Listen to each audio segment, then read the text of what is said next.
Greetings and welcome to Stunthangar Video Hangouts. My name is Charles Carter, and I'll be your host this evening. I want to extend to you my gratitude for watching Stunthangar Video Hangouts. If you are watching this as a replay, I want you to know that I host these YouTube live streams every Monday and Friday evening, starting at 6:45 p.m. Pacific Standard Time. So please make a note of this so you can watch or be part of the live stream. Plus, we have an after party following the live stream, which is sometimes better than the live stream portion. You must be a registered Stunthangar Forum member to find the link to be part of the live stream and the following after party. Here at Stunthangar Video Hangouts, we talk about building and flying model airplanes, sport flying, competition flying, and what you've been doing lately. To join our conversation, if you are already a member of Stunthangar Forum, you can find the link if you scroll down to a section called At the Bench. And if you're not a member or not logged into Stunthangar Forum, the At the Bench link will not appear. If you're not a member, please register at stunthangar.com/SMF. That's stunthangar.com/SMF. That's Smart Men Flying. That's courtesy of Jeff Riley. You must place a space between your real first and last name when you register. You must also use a valid email address, or Sparky, the proprietor of Stunthangar, will not approve you. Now, if you're inclined to not come in, but just enjoy watching us on YouTube, wonderful, fantastic. Please enter your questions or comments in the chat box, and I'll do my best to make your comments or questions a part of the show. Now, understand, sometimes I can't get a word in myself, so be patient. I will ask our illustrious panel your question or state your comments. And by the way, you only can make your comments or questions known during a live stream. So like I said, I host these YouTube live streams every Monday and Friday evening, starting at 6:45 p.m. Pacific Standard Time. Now, if you find the Stunthangar Video Hangouts that I host, or the many building videos, Saturday at John videos, the contest coverage that Sparky does on his platform, enjoyable and informative, please hit the thumbs up, and subscribe. And when you subscribe, make sure you hit the notification bell and select all, so whether myself or Sparky comes on, you'll be notified. And share the videos, comments, all these activities help the Stunthangar YouTube channel grow. Please consider joining Stunthangar's YouTube channel memberships, which start at just $4.99 a month, which is less than 17 cents a day. And by the way, I'm a member. I have the $4.99 come out of my own checking account. I don't miss it, and I suspect you won't miss it either. Plus, you'll be supporting your hobby. I hope you're passionate as I am about this hobby. You also can show your support by clicking on the super chat button, which is below the chat box, and you can donate any amount you like. Now, your support through the super chat and the memberships, these all help offset just some of the expenses of running Stunthangar. And with your memberships, you'll get special badges that Sparky and I can see in the YouTube chat box, and you'll get access to unlimited access to member-only videos. And once a month, Sparky has a question and answer show just for members only. Now, this is Sparky's YouTube channel, not mine. If you want to get in touch with me, go to my YouTube channel, which is called Flying Control Line Stunt.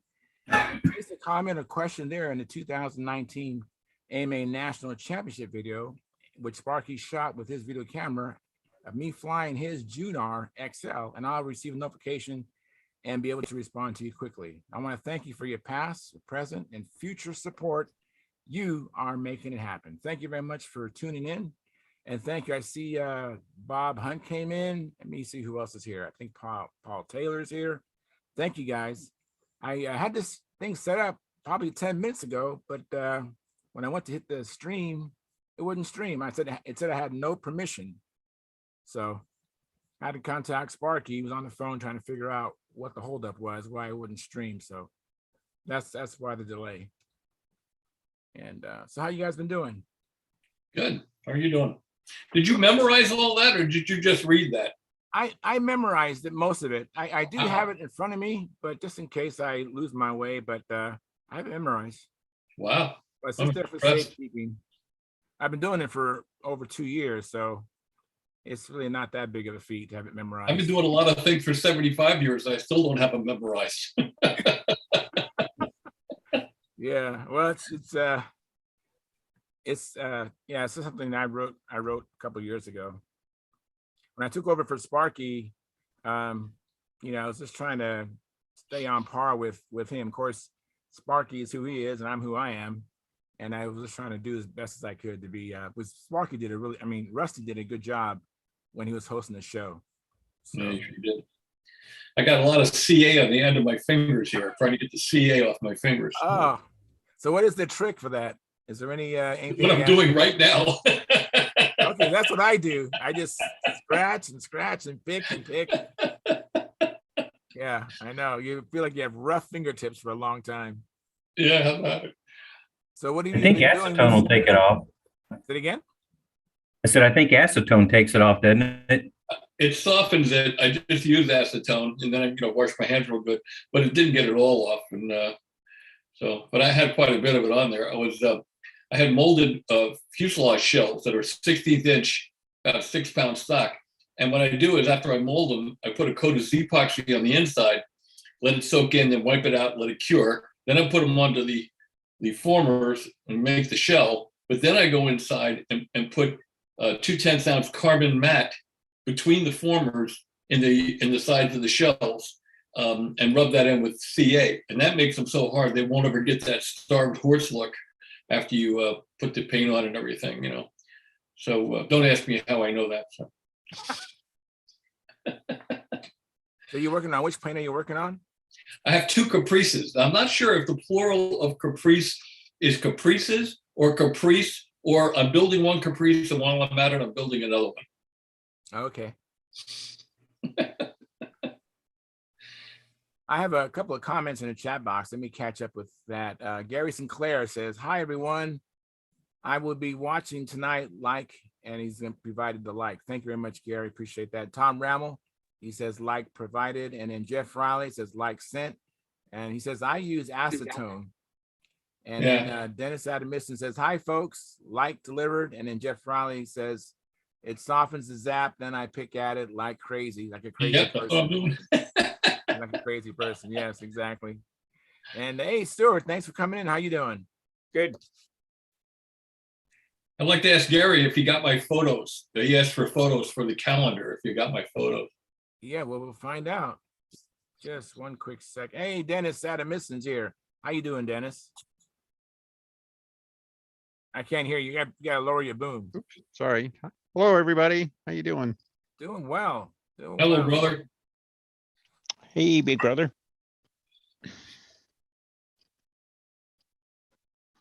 So, I think we Yeah. lost Charles there.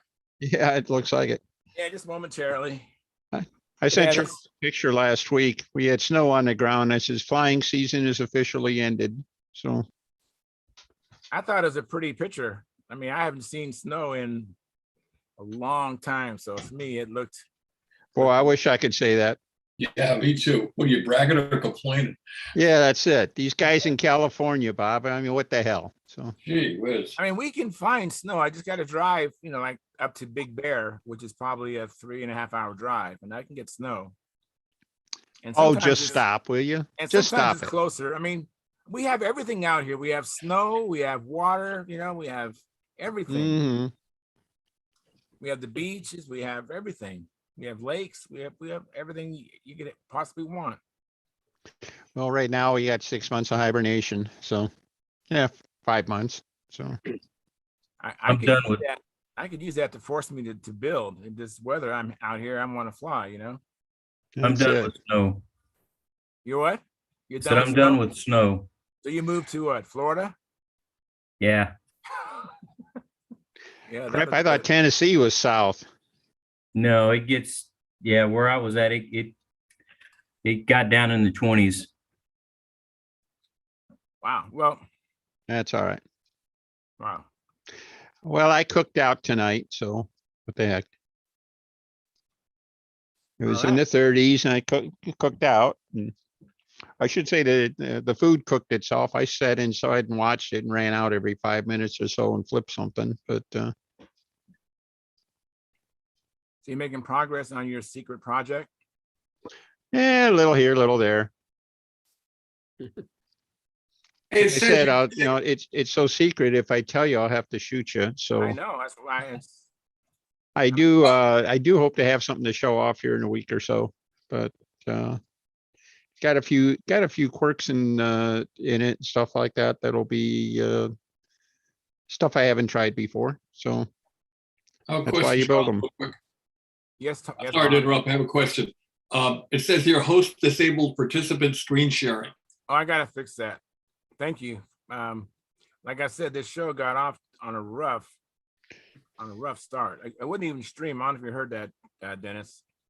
Yeah, I saw that you had two links or something. You had a link and then a new link. So Yeah, well, the other one had expired by the time I was ready to stream. Yeah, After Sparky and sadly, I was watching some new videos I hadn't seen before in the Texas Air Show crash last weekend, and that is just so tragic. That is So. one. I think you should be able to share now, Bob. Okay, I'll go to shot.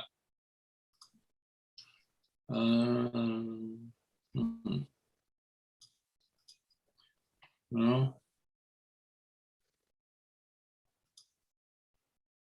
Can't seem to get it.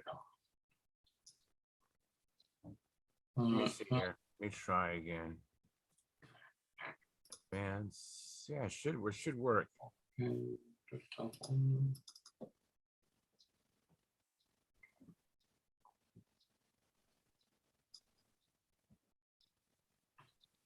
Huh.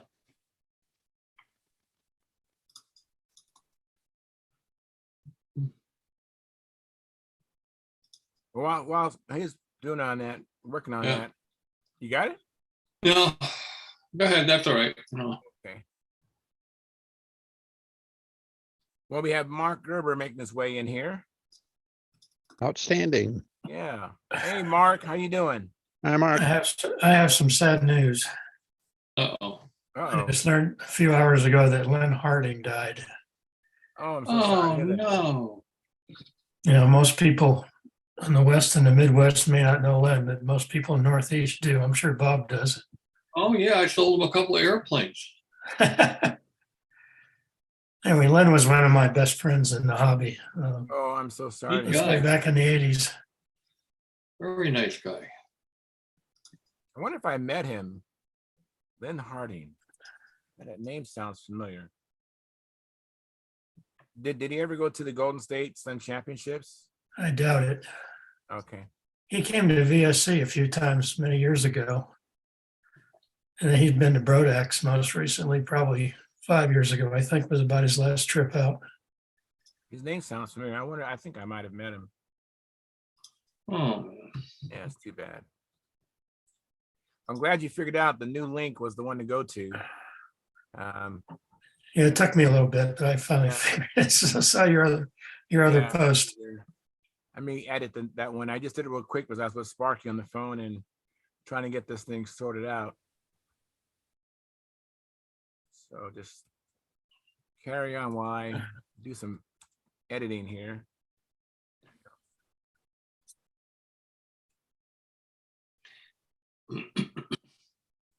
Anybody doing any building? I know Bob has been working on his caprices or caprices. yeah. And, Dean Papa says the plural of caprice is caprice. Okay. Is anybody else doing any work on their stuff? I know Dennis can't talk about what he's been working on. That's top secret. Looky here. Looky here. What do you got there? This is a Sterling Wildcat. All right. Sterling. All right. Let me spotlight for everyone. That. I tried to build one of these when I was a kid and I messed it up pretty badly and ended up junking it. But I found a kit on eBay some months ago. And I've been putting it together sort of as a sideline while I'm trying to build the Bearcat. So Wow. we had a lot of fun flying my Air Champ at the Nat. So I'll take this one along this year and we'll go off some evening and see how it does. I got something like that. Hey, is that you, Keith? Hey, thanks Yeah. for coming in, Keith. Just having a hard time getting logged in for some reason. Well, I had a hard time getting the show started. So Okay. So it's all your fault then, huh? Yeah. Yes, and actually, I don't know what happened. I was ready to go. I mean, 6:45, like my start time, hit go live, and it said I had no permission to live stream. And I was like, what? I've had other issues, but that was the first one for that error. So I didn't know what to do. I called Sparky and we worked it out. Mhm. Hey, Mark, what number is on the cylinder on that little golden bee? On the cylinder? Yeah, there's a number on there. It's gonna be like either 2 or 3. Where? It's kind of right at the base. Yes. I've got a friend of mine that collects those things, and he was telling me about, I didn't even know there was a Oh, number. yeah, you're right. There it is. It's a 2. Okay, I never noticed that before. okay. Well, I have that same engine, and I was showing that to my buddy, and he said that the cylinder had the 2 on there. He said it's kind of like the number 2. He said usually you don't get a very good run with those things. It's kind of crappy. So he says you want at least like a 3, or I think it has to do with the ports that's in the cylinder. Really? Okay. Yeah. I've had this motor since about 1966. I built a little TomTom and Okay. put this motor in it. It flew pretty well. Yeah. And since I crashed the TomTom, Oh, sorry. I've had this motor in my drawer ever since, and I finally had a good place to put it. So That's great. That's great. Is that an FM2 Wildcat or a F3F Wildcat? Or F2 Wildcat? well, if you look at the markings, it's an F4F-3. F4F3. Because this is made up like the one Butch O'Hare flew when he got his Okay. Medal of Honor. That was an F4F-3. So, I love and the big wings don't Wildcat. fold. I love the Wildcat. My father was the chief troubleshooting engineer on the FM2 Wildcat project at Eastern Aircraft. Oh, wow. Eastern Aircraft licensed built Grumman airplanes. They built the Avenger as the TBM Avenger and the Wildcat as the FM2 Right. Wildcat. And my dad was the chief troubleshooting engineer on that project. And a lot of stories about that. I think FM or Eastern Aircraft actually built more of them than Grumman did. I think Did when the they? final Yeah. tally. Yeah, because they were going off building the Hellcat as fast as they could. And Right. They I don't think transitioned the Wildcat production over to GM or Ford. Mhm. So Let Yeah. me make a announcement too that people who are viewing this. Oh, Mark, you did make it in. Thank you. I did. Yeah. Okay. I saw that I'm just looking at your notation here on the chat box. Okay, that's good you got in. And so there's a new link that's posted. It says the new link for Stunthangar Video Hangouts 11/14/2022. Click on that one. If you're trying to get in, that will have the correct meeting ID. So Here's Mark. Hi, Mark.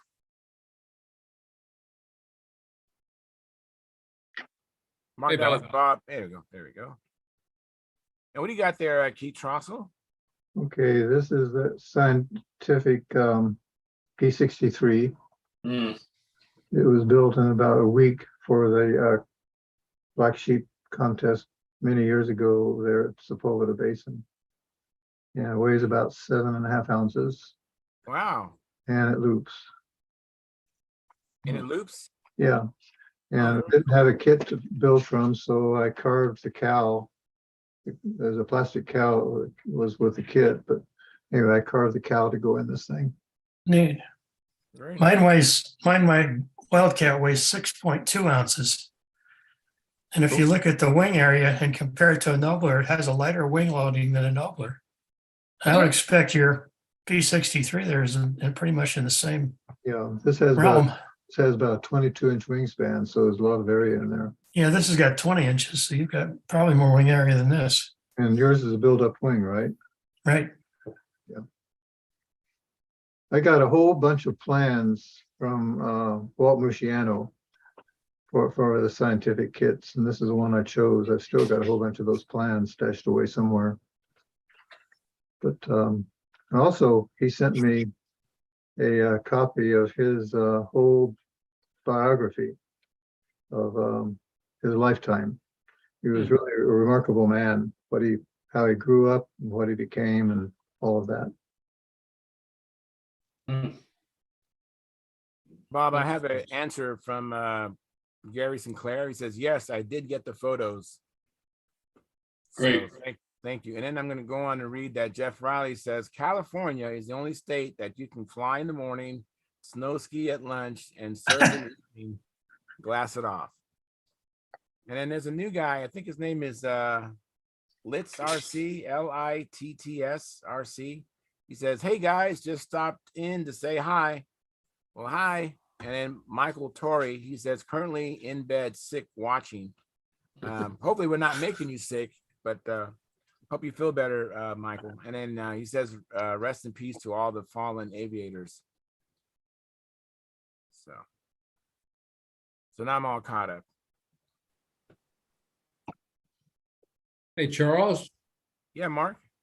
can I ask you a question about the Las Vegas stunt event? Yeah. I think between Mark and I, we probably can answer it. Okay. And Keith. I believe from what I saw, you guys flew at the old Tournament of Champions field. Bill Bennett field, yeah. Okay.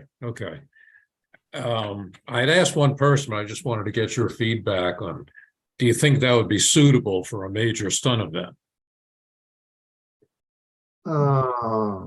No. There's not a complete 100 or 360 degree paved circle there. There's about 30 or 40 degrees, or probably about 45, 50 degrees, 60 degrees of the circle that's not paved. And it's not level. It's not level. It slopes both directions. Okay. It's flat, but it's not level. Okay. There's a crown. There'll be a crown that's splits 3/4 of the circle where the grass joins the pavement. And it's really difficult for the pilots and the judges. You could have a contest. There's room for 2 circles. And there's very little obstructions except for the canopies, not too far away from each of the circles, but not being level. Judges had to make some allowances for that, and pilots, that's not a great place to fly because it's good, better than anything I've had for 7 years, but and I don't mind going back, but for team trials, well, Dennis, you were there last year. What do you think? You haven't missed a beat there. I think the biggest problem for an event like, say, a nationals or team trials or something like that is that there are 2 circles, and the 2 circles aren't full circles. It's not insurmountable. You can fly there. You can have a nice contest. That's not a problem. But And both circles are being used. There is a grass area, but both circles are being used. Why there's no practice area?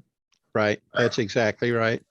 If you're going to run something, they're talking about, Mark, you were talking about something like regional meets and stuff like that. I think this one may be a site as a regional meet, not because it's a great flying site, but it's becoming a go-to place for the late fall events and stuff like that. And I think a lot of people are going to be, continue. The meet is growing, and from that standpoint, I think it's good. But I don't know. I had it in the back of my head here, and I haven't got around to writing it up. But I'm, you were talking about the potential for taking the nationals off, out of Muncie and stuff like that. I think probably a good starting point would be, well, gee, if we're going to take it out of Muncie, what the heck is the minimum requirements we need for a flying site to run a national championships? And, in Muncie, we got 4 official circles and probably at least 6 or 8 or 10 practice circles around the site and stuff like that. And I don't know if we need 6 or 8 or 10 practice, but we certainly need 4 first class, flying circles. The, and adequate practice area. So, the AMA used to have a criteria mhm, for team trials. They're supposed to be like within a 500-mile radius of Kansas City. And mhm. that criteria went away a long time ago, and we never followed that in when we did the team trials, because we held them in lots of places like Atlanta and well, Dayton, Ohio's close enough to Kansas City, but we had several in Dayton. And Yeah, well, I know that other events, the RC sailplane folks used to have team selections out in California and things like that. So they were certainly more than 500 miles away, from Casey also. But No, Dennis, the reason I was asking is there are too many difficult things to overcome if you're going to move the control line gnats, right. because you just can't move stunt. Hmm. You have to move everything. So you need a speed cage. You need a lot of stuff. And the meeting where it was brought up with the Pampa Executive Committee, there was very little support beyond me. Well, So okay, and then that's a curious thing because I guess I don't know why we'd have to be responsible for all the control line thing as the SIG for our event.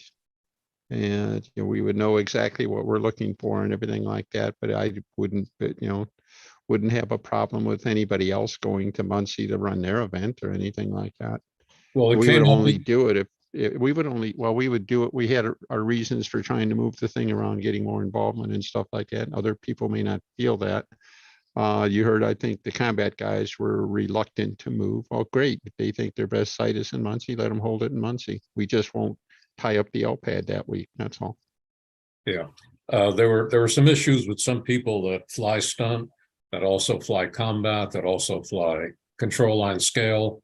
Mhm. That really presents a problem to them. So Okay. I spoke to Chad Boudreau about it quite a bit and bounced off him his feeling about Pampa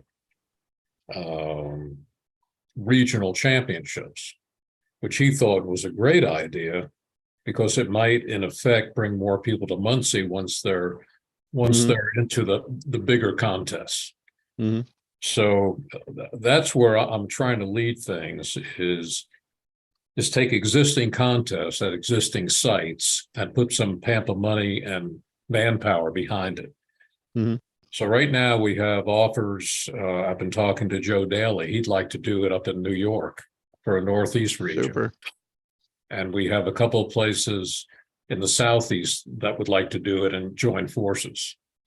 So I'd like to try those two and move everything to the Midwest and West, so we may have 5 or 6 of them going. The Northwest regionals would be a perfect one.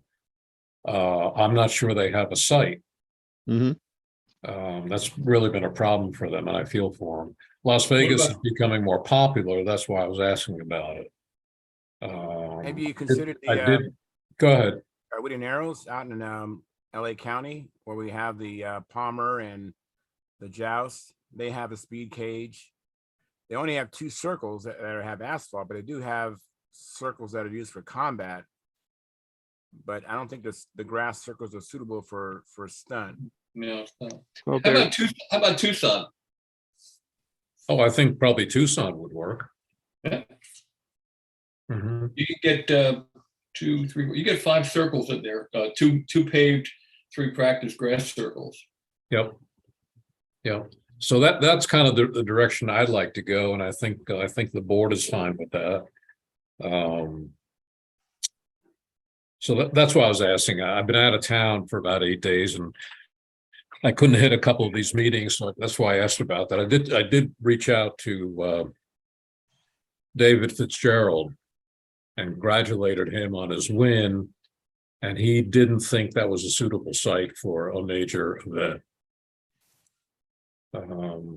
So yeah, if it'd be between Tucson and Las Vegas, Tucson would have it hands down, and be yeah, the same difference of travel for almost everybody concerned. Tucson has the 2 paved circles. They're not always in the best shape. They're doing their best to keep up with it, but they have 3 grass circles, and the city keeps those pretty well manicured. So It's Yeah. nice and level. yeah, and they are nice and level. And back in the heyday of VSC, there would be 80, 90 entrants in each old time and classic stunt. Wow. That'd be excellent. Well, good. Thanks for the feedback. If you guys, know of any sites, please let me know somehow. Mhm. Because I kind of like to get it on next year's calendar. Yeah. Uh, I guess there's another way you could look at it too, is if you were to compare to some of the recent world championship sites, Huh.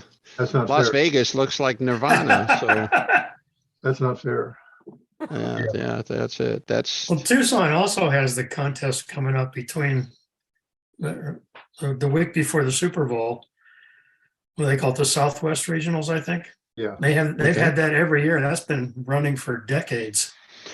that sounds like a ready-made event, to put Yeah. on the list.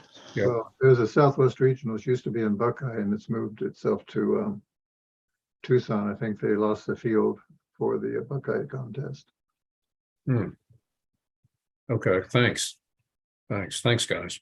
I have a comment to top it off from Jeff Riley. He says, Charles, Mark could check on getting use of one of the areas near Vegas Motor Speedway, near Nellis Air Force Base. There is enough parking lot out there to have 200 circles and all really flat.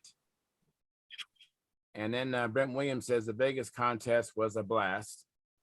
Hmm. And then finally, the old control line pilot, he says, sorry, I can't join you tonight. Hopefully join you Friday, like cheerfully given. Thank you, Bob Whitley, for that. Appreciate that.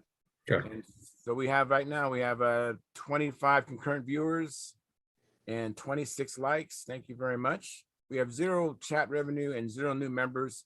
Please consider joining Stunthangar's YouTube channel. And also the super chats, you can donate any amount. And let me welcome Jim or James Bornholt. Thank you for coming in. Appreciate it. Hey, Jim. Hey guys, how you doing? Doing Good. well. Good to see you. Jim, did you ever find those plans that we were working on? No, I need to make you another set. yeah, it's going to have to be a different. All right, I'm on it.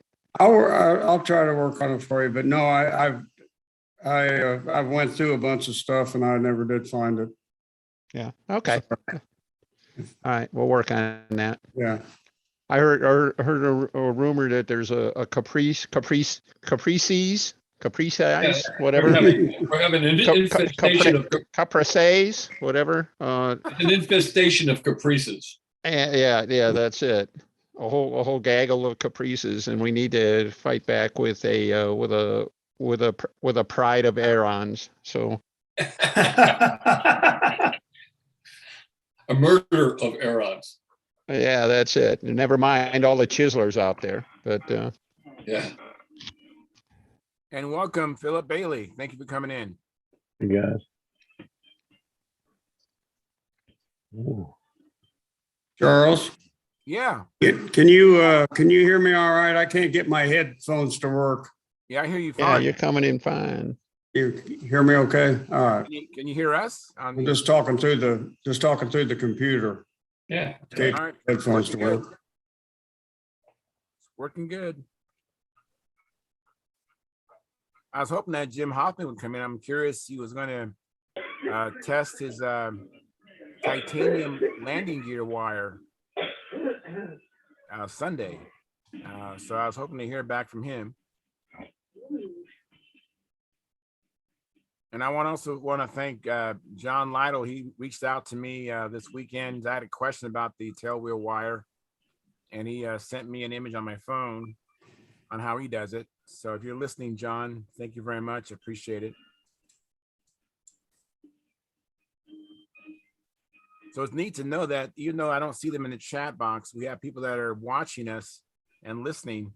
And I was flattered to receive a phone call from John Lytle. and he was offering me his suggestion. So that was pretty cool. Terrific. Did you hear last Friday, Dennis? I'm sorry. Did you hear Friday? I was talking about. Yeah, I was there Friday and kind of not really here, if you know what I mean. Really wasn't So my participating or tail anything, was but kind of springy, and when yeah. the launcher released the plane, the tail lifted up and had a prop strike, and the prop started deteriorating. So I was flying with less and less thrust, and I'm very fortunate that the plane did not get tore up by the prop, right? Yeah. Or shook apart, and I'm so grateful that I had just that week had just purchased a second prop, thinking I'm going to a contest. I should at least have a backup prop and backup of everything, right? We want to have a backup set of lines, backup. What kind of things you guys have as far as when you go to a contest, as far as the backup? What do you guys have when you go to it, especially if you have to travel? What do you have in reserve for a contest? Well, it's always good to have, two sets of lines, with the same handle setting for a given airplane, in case, you get a set of lines messed up in the, I was just telling, one of the reasons I'm building those extra Caprices is I have a classic airplane to go to BSC with, and Jim and I are driving out together in March, and I'm not going to go 2,750 miles with just one airplane.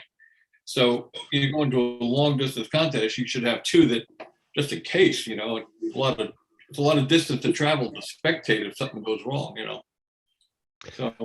Well, flip side, Charles, is that I always bring one of the only critical item that fails. All right. I have two of everything except the one thing I needed. Yeah. All right. It's a Murphy's corollary. Yeah, Murphy's an optimist. Yeah. Murphy was an optimist. Yeah, but certainly props, props, lines, handles, Glow that's all plugs. good to have.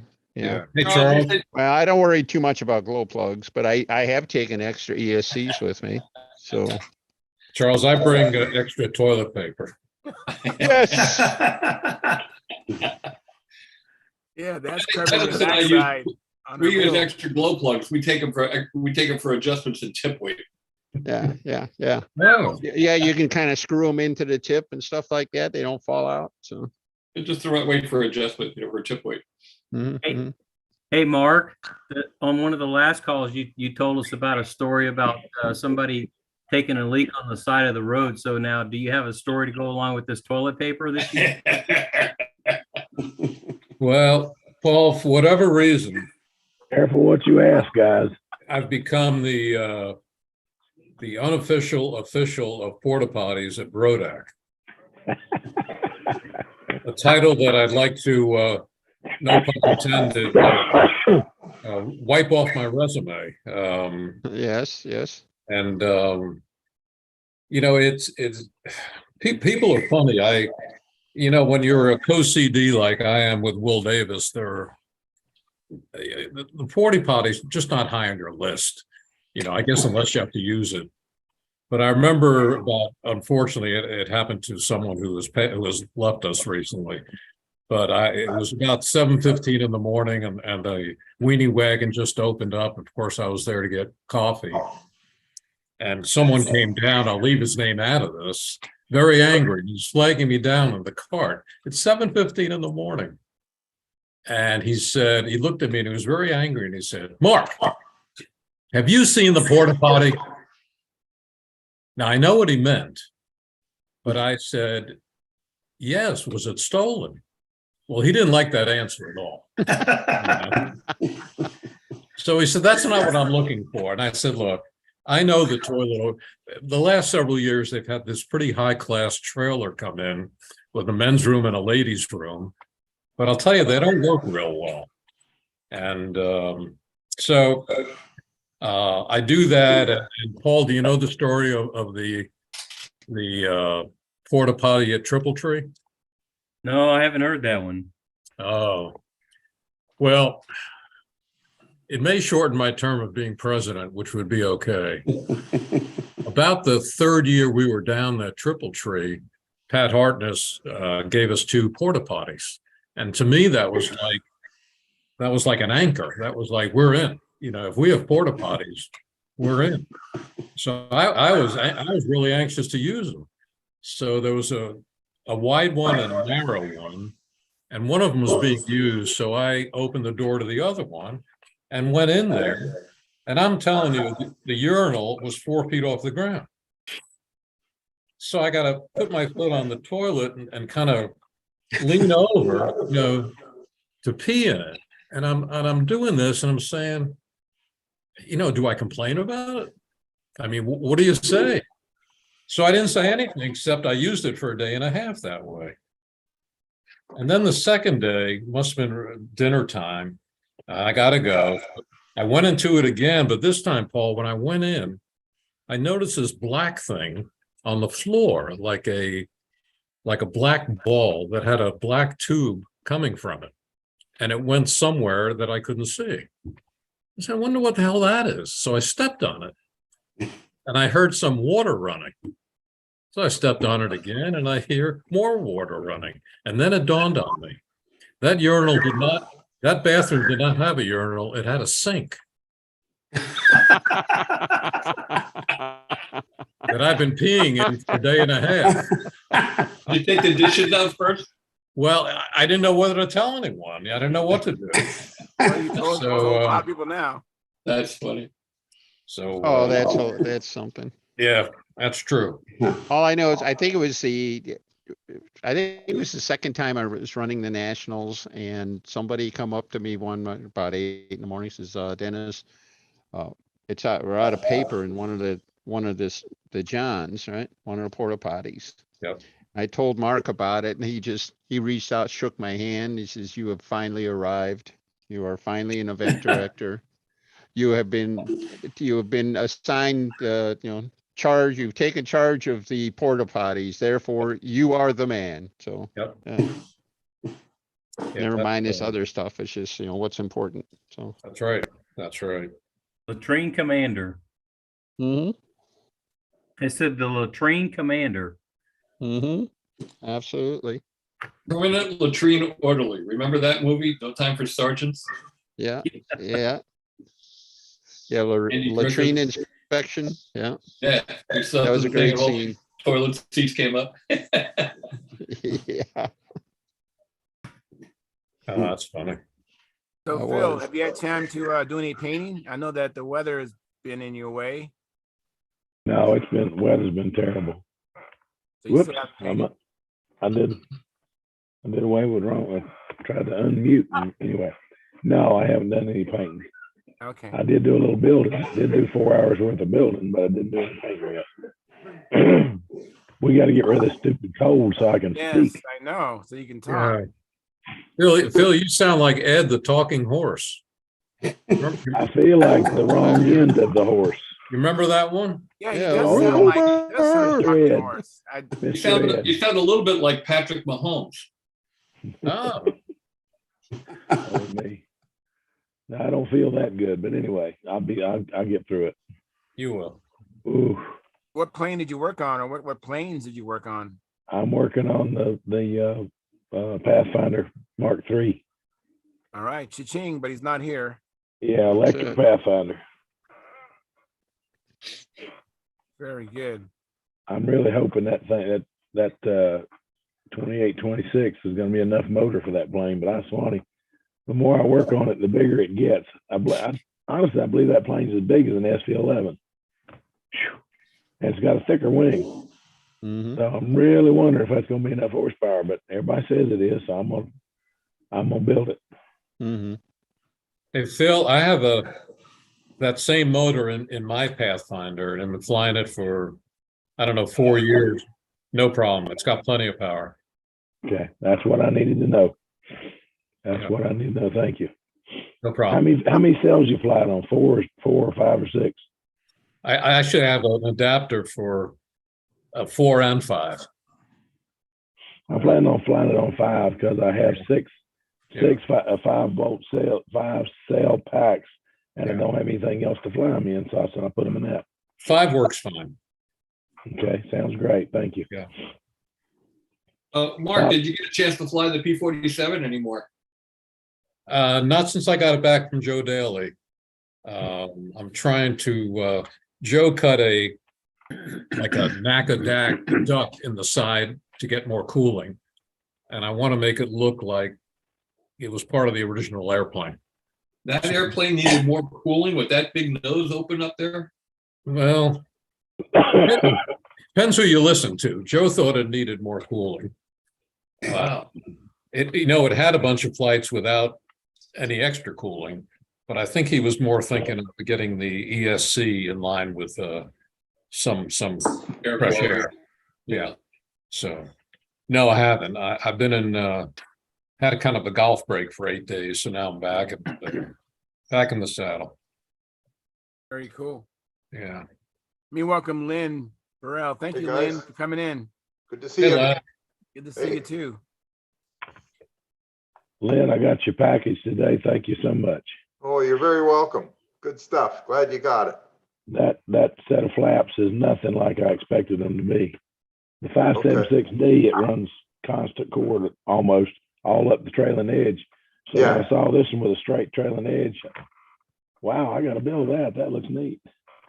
That's sharp looking airplane. Yeah. Okay. Hey, Charles, Yeah. I have a question. You were talking before, we got off on another subject. You're talking about chipping a prop on takeoff. Was that in Right. heavy wind? At that time, I don't think it was heavy. It did get heavier the rest of the day, but that was my first flight at Las Vegas. It actually was not, it was on Friday. It wasn't even an official flight. It was just my first flight. And actually it was the handler is his first, no, he's launched me before on a different surface, but I don't know what happened except for, I had changed the landing gear.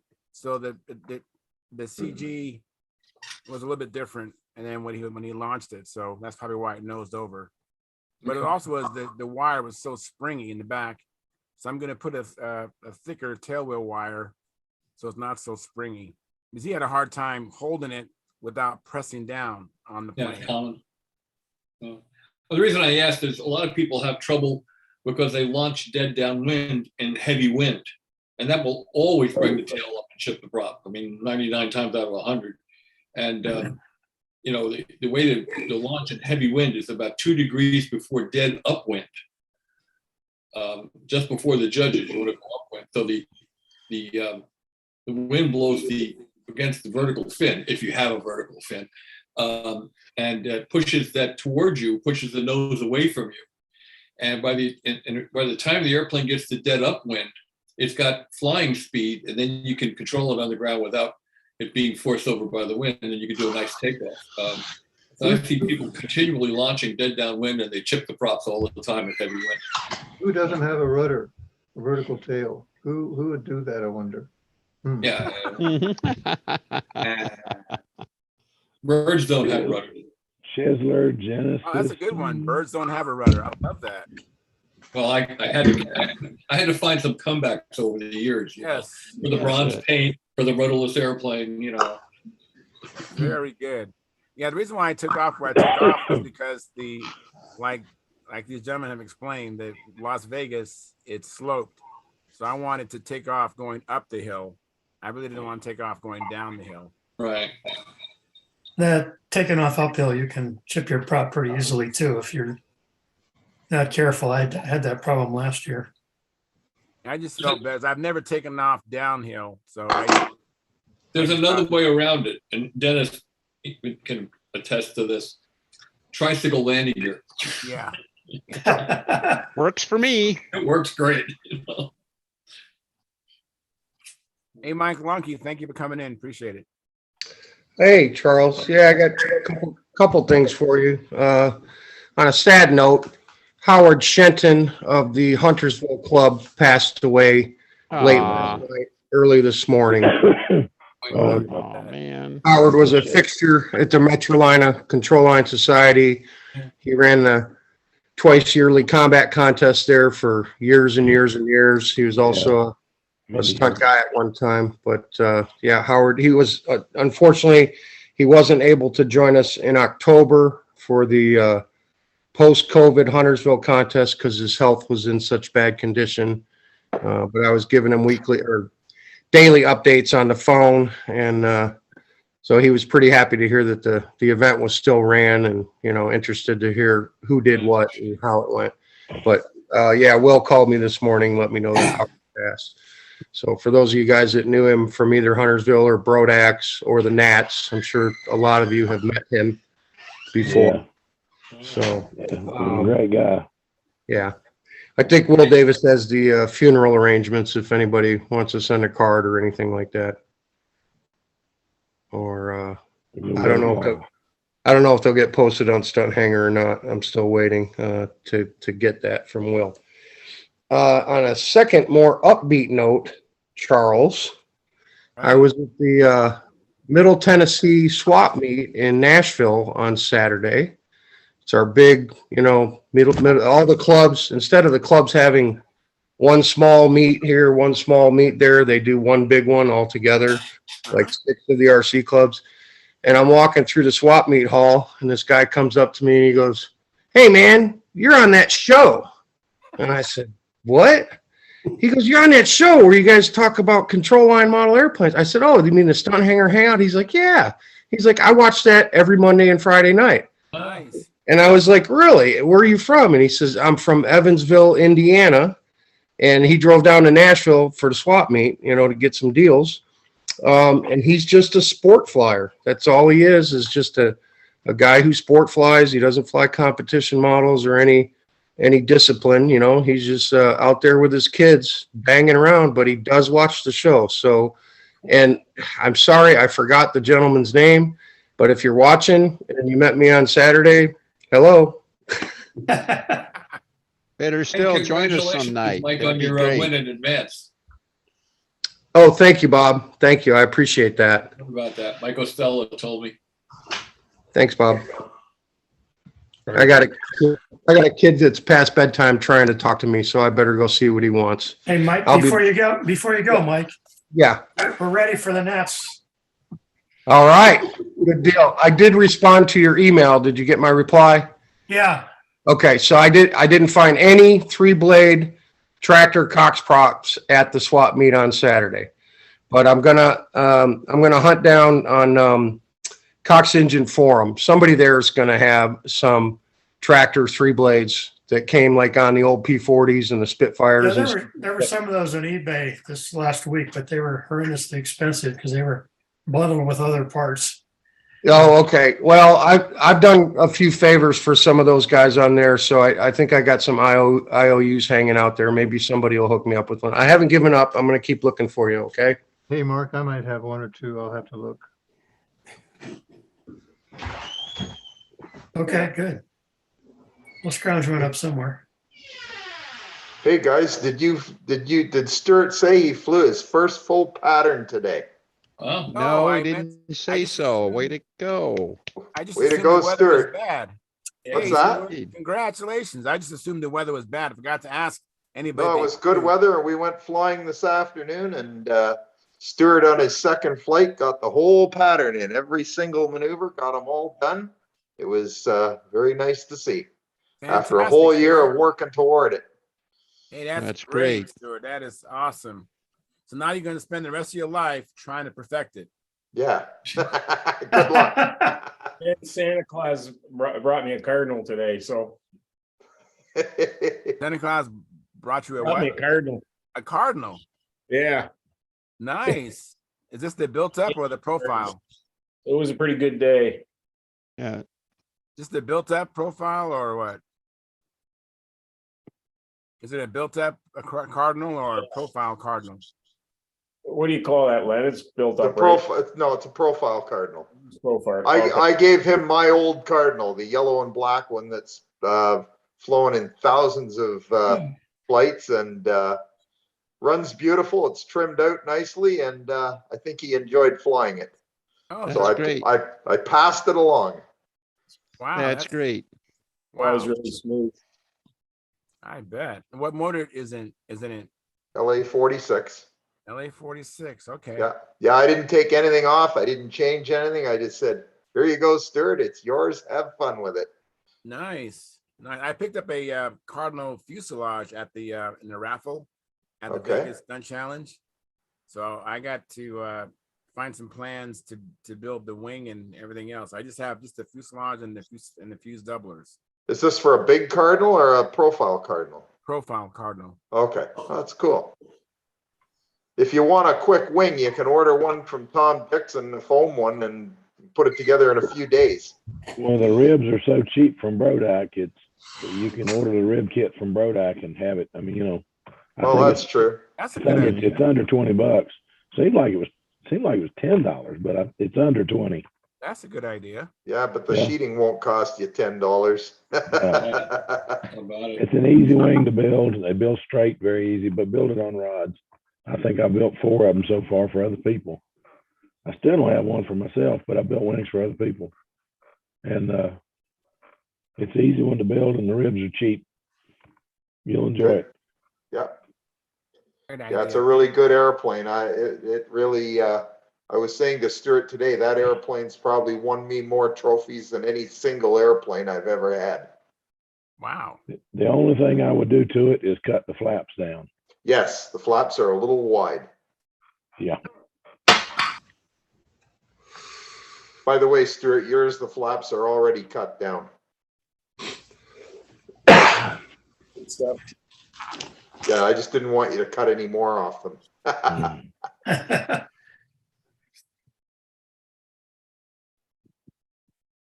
So Keith, did you do any more work on your chiseler? I know that when you flew it at the Las Vegas Stunt Challenge, that was its first flight. Well, I broke the flap and I just cut out a new one today. I start shaping it. Hopefully you can get it painted and put on the airplane in a couple weeks. You broke a flap? Yeah, How'd you do that? I was tweaking it Oh, and split the flap. Doing dumb things. And I have a flap tweaker, but that didn't protect it from what I did to it. He We've tweaked all- too hard. Huh? He tweaked too hard. Yeah. we've all been there and done that. I mean that. I have Some of us more than once. I have the Acme A1 dash, whatever it was, flap tweakers, but the flap horn was too short into the flap, and I didn't cover the flap horn wire enough, so it split right at the end of the horn. Yeah, I've done that.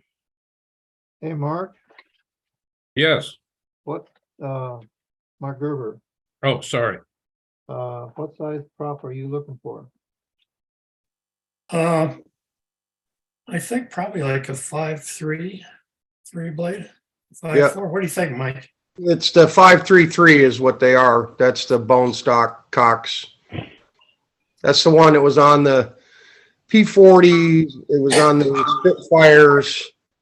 And then any of the other Cox 3 blades were the safety props that were reverse pitch because the engines ran the other way.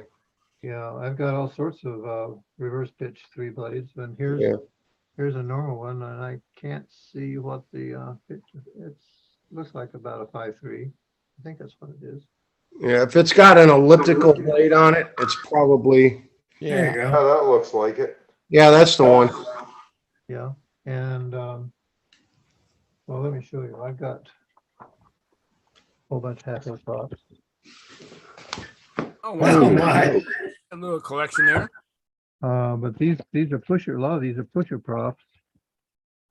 And then I've got a whole bunch of them for the smaller, the O2Os. Well, the Cox 04 will run either way, so I suppose I could put a pusher prop on it too. Absolutely. Well, I've got Best all sorts- reason to run a reed valve. Yeah, and these are the gray props. These aren't the soft nylon things. Those were great. And this says, oh boy, I can't read it. I have to get my glass on it to see what it says. But there's a bunch of pusher props here, about 5 inches in diameter. These might even be 6. Let me see. I think for the aesthetics of the airplane, he's looking for the black 3-blade paddle prop.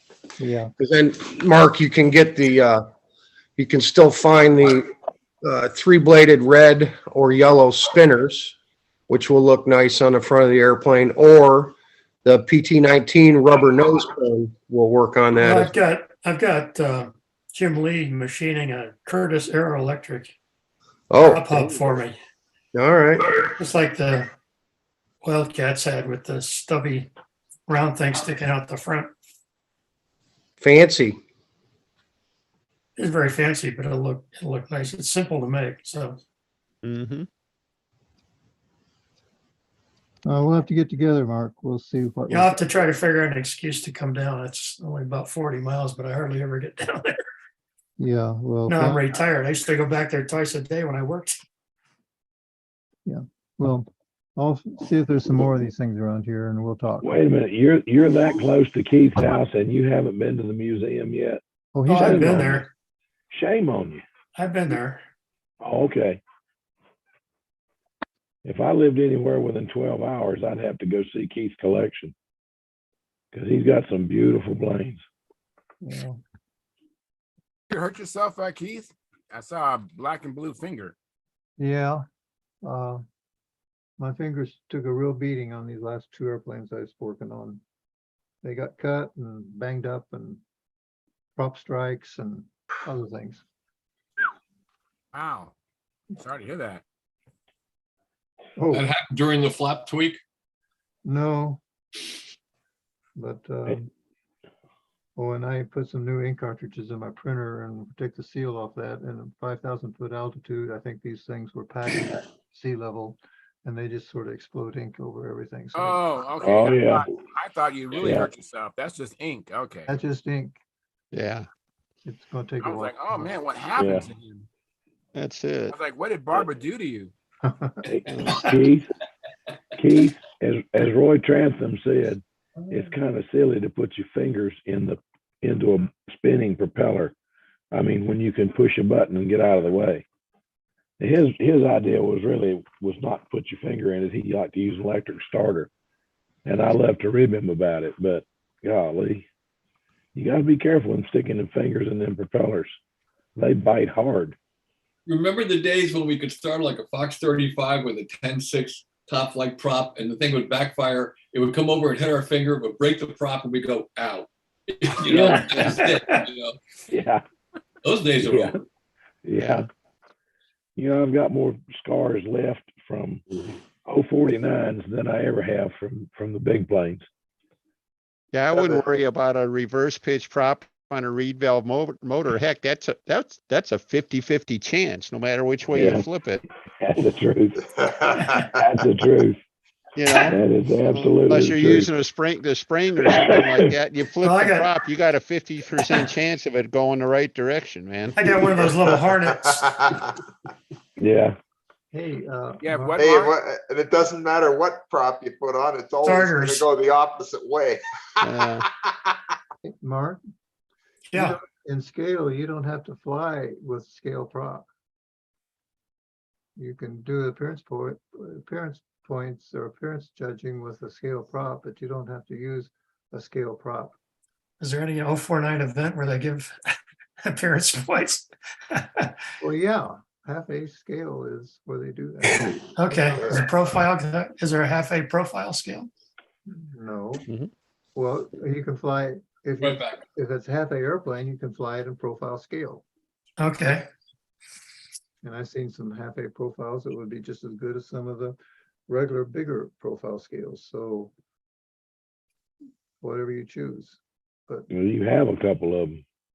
I was thinking anyway, the I'm same thing, Bill. I'm looking for a good 3-blade for taking nice pictures once I get that hub, the prop hub made, and then it'll look cute. And I can take that off and put on a regular prop for flying.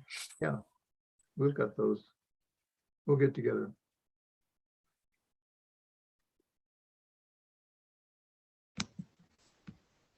Anyway, Had a good swap meet score. All right, make it big. You can show us Pretty- your. I mean, it's no big deal. It's just a LA 15 RC version. but it's got a nice heavy hub on it. Those are worth a few bucks. And I'll have to convert it over, but it was 15 bucks. It's pretty snappy, got good compression. So That's good. Cool. another clown racing motor. That's funny, Mike. We had a swap meet here this weekend and I got an FP15 brand new in the box for 25. Oh, wow. That's a steal. Yeah, it was a good deal. Yeah. 25 Canadian. Holy cow. Oh, That's almost a giveaway. I'll get mine and show you. Oh yeah, you got a steal too. Not for me though. Oh, I'm not liking this one. I already know what it is. I think everybody knows what it is. Enya, right? You know it. It's a damn Enya. Oh. He'll be lucky if he gets it broken in, but we'll see. Here it comes. Here comes that yellow and red box. All right. Yeah. Let me make it big here. Hang on. There you are. Oh, brand spanking new. Yeah. Randy. Randy. The guy he had it on the counter. I said, "What do you want for us?" He says, "Make me an offer." I said, $10. He says, "Okay." Wow. Oh, Holy mackerel. Wow. That was all right. 10 Yeah. Canadian. Heck of a deal. At That's $10 Canadian, so that's like what, $7 for you guys? Something like that. At that price, I'd even buy it and cut it up for tip weights. That's what I was gonna do. Well, it'll only cost you 200 in gas in glow fuel to break it in too. That's right. Yeah, good luck. That's a pretty tough crowd tonight. We're mean tonight. I can be mean to Stuart tonight. He got the pattern in today. I can say anything I want to him. And he got a free airplane. You just must be patient, Grasshopper. It's a good day. You flew the whole pattern today, Stuart. Yes, Yeah. he did. All right. First one. Finally, Good deal. job. 2 years in the business. And what's this free airplane Len speaks of? Oh yeah. I gave him my old Brodak Cardinal, Oh, okay. my yellow and black one. All right. It's gone to Stuart's house. Good deal. Took my numbers off it, wiped it off, and said, "There you go. It's all yours. Have fun." See what All Bob right. Hunt brought in for us. Oh, what do we got here? This is one of the new Caprices. They're both at exactly the same place. Here's an interesting note. I built one of them with a fully sheeted built-up wing, and one of them with a foam wing. This one is the foam wing one, I think. Yeah, it's the foam wing one. They weigh 0.4 ounces different. The foamer is 0.4 ounces heavier than the fully sheeted built-up wing. So really isn't that much of an advantage in making the built-up wing. But that's not what I wanted to show you. If you guys are busy talking about something else, I can hold off here. Oh, No, go no, ahead. no. Go ahead. Okay. I want to, with these little classic airplanes, there's very little room in the electronics bay, which used to be the tank compartment, to put all the stuff and you get it cooled properly and everything. So what I'm doing, and I found out that you can extend the motor wires, it's pretty much not as long as you want, but pretty good deal. So what I'm doing is I'm putting the ESC on a ramp that's glued into Okay. onto the bottom of the airplane, Uh-huh. and you can get into the front and put the ESC in there, put it in with a tie wrap, and it's completely behind the battery and it's completely out of the way. And then you got a cooling air coming into the scoop, across the battery and across the ESC and right out the bottom. And it really works well. I'll take the bottom shell off. It's just taped on here. I want to show you something else too. Oh my, classic model with electric. What's that? Classic model with electric. I thought you were the one that didn't like that. Yeah, but now they're doing it, so why shouldn't I? You know, that won Tucson last year. Plus, I can't find any more Aero Tigers. So you can see the little ramp I put in there. Oh, very nice. That's pretty cool. I like them. I like that idea. Very, That's very neat. cool. You need a bunch of louvers. Now, the other thing I did on this was, let me put this down. Hey, Bob, it's not straight. Oh, just joking. I said it's not straight. Oh, just joking. Pretty straight. Kidding. I mold my shells out of 1/16 inch balsa, about 6 Wow. pounds on stock. And then I stiffen them up by putting a coat of Z-epoxy finishing resin on the inside before I install them all over the formers. And then I wipe out all the excess Z-epoxy and let it cure. Then I put it onto the formers, glue that up, trim it. And now what I'm doing to prevent any of that starved horse look between the formers is I'm CA gluing some 2/10 ounce carbon mat Nice. in there, that veil. And that Nice. stiffens these things up like I wouldn't believe. It's like a girder. And it adds about 1 gram to a shell. I'll do that. Wow. I'll do Yeah, that. so it's not so bad, you know. Good And idea. After I put, I put stringer between the formers, and after I get it all put together, I go in there and hog out most of that stringer. I actually, Okay. All right. so- So that stringer is a 1/4 inch thick? I'm sorry, That stringer is 1/4 inch or eighth square. 8 square? Okay. And you hog most of it out after it's all glued in. Okay. Yeah, you take it out. So Anyway. what would that shell weigh, Bob, roughly? This weighs right around 11 grams all told, ready to go in the air. Wow, that's awesome. Mhm. I think Okay. one was 12 and one was right around 11. Everything I'm doing in these airplanes is being done as soon as I get finished with one process on one airplane, I do the exact same thing on the other one. So I'm having exactly the same point. Yeah. Coming along. That's cool.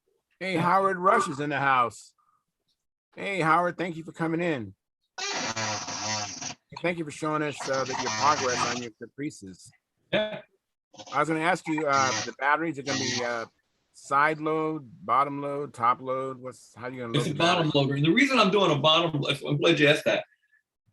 And I'll show you something else here I'm going to do. And the reason I'm doing a bottom loader is with those long nose decks, it's hard to get it to look perfect with a top loader hatch. It's hard to get that hatch perfect. I'd rather have that long nose, nice and sleek and no breaks in the surface. So you always have a cowl on the bottom anyway on a glow airplane. I think it just looks better to have a bottom loader. Okay.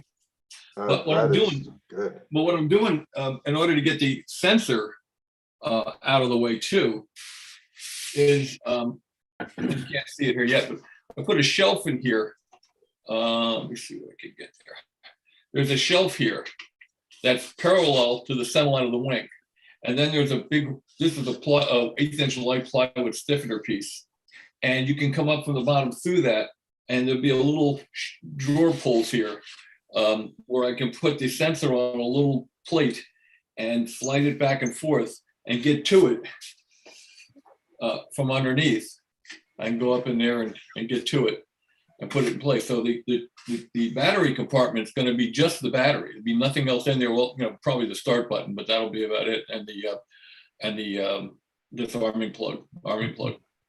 What sensor are you talking about, Bob? The Fiorati. Not familiar with that. You know what a Fiorati timer is? No. Okay, this is an active timer system, and you have to put it back. You can adjust it back and forth till you find where you really like it. But I put it on a little slider, and then I put like a little drawer pulls, so I can slide it back and forth and get it where I want it, and then clamp it down. It senses the position of the airplane, the pitch of the airplane, and it'll increase or decrease the power like a 2/4 brake. Oh, okay. Okay, I got you. Yeah. Mm-hmm. Very nice, Bob. Excellent. Nice light sheeting. You can see all that fungus in the sheeting. Yeah. Yeah, that's the signature of light sheeting. And every time we ordered sheeting for Robin's view, I'd order like between 500 and 700 pieces of sheeting at a time. And we grade every piece. We weigh every piece and put a little, put the grams on it on the end of the sheet. But every now and then, when you're going through these stacks of wood, these huge stacks of wood, you find a real nice piece of quarter grain, like 3.5 or 4 pound stock quarter grain. And I pick those out of the stack and they go into my personal stack, which is now what my son Robbie calls his inheritance. Yes. I love that. I'll adopt you, Bob. Hey, Bob, can I adopt you? Want to be adopted, dude? Love that. And John Miller's in the house. Hey, John, how are you feeling? Yeah. I'm feeling a lot better. Good. I'm glad to hear that. Did you get my message? I left you a voicemail. No, I didn't get it. Okay. It's probably there somewhere. I just haven't looked at it yet. Very, very cool. So, Howard, have you done any flying lately or building? No. The weather That's not cooperating up there in Olympia, Washington? it's cooperating with building. All right. I'm That'll work. building some bycap circuits for good little boys. That's funny. Very cool. Did you get those templates? Did you get the templates I sent you? Yeah.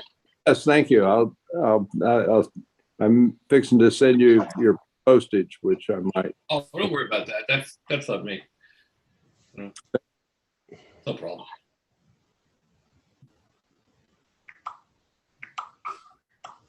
So, John, you've been working on anything, John? John Miller? Working on getting better. All right. I'll give you Yeah. that. Yeah, I'm supposed to stay off my foot.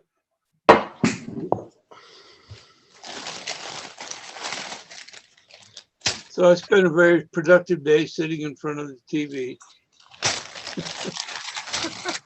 Been there, done that. Went over to the senior center for free lunch today. Came Did you back, sat in Why front your of the engine TV. wouldn't run? Pardon? Did you find out why your engine wouldn't keep running? Yeah. Yeah, it was, remember I said I'd forgotten to bring the fuel. I brought that oil instead. Well, I not thinking and being in a hurry to try to get it running, I got my my tube, my filler out, and I was sucking that stuff up, and boy, this stuff is hard. And I got about maybe 1.5 ounces in there, so I pushed that into the tank. So I had 1.5 ounces of nothing but synthetic oil.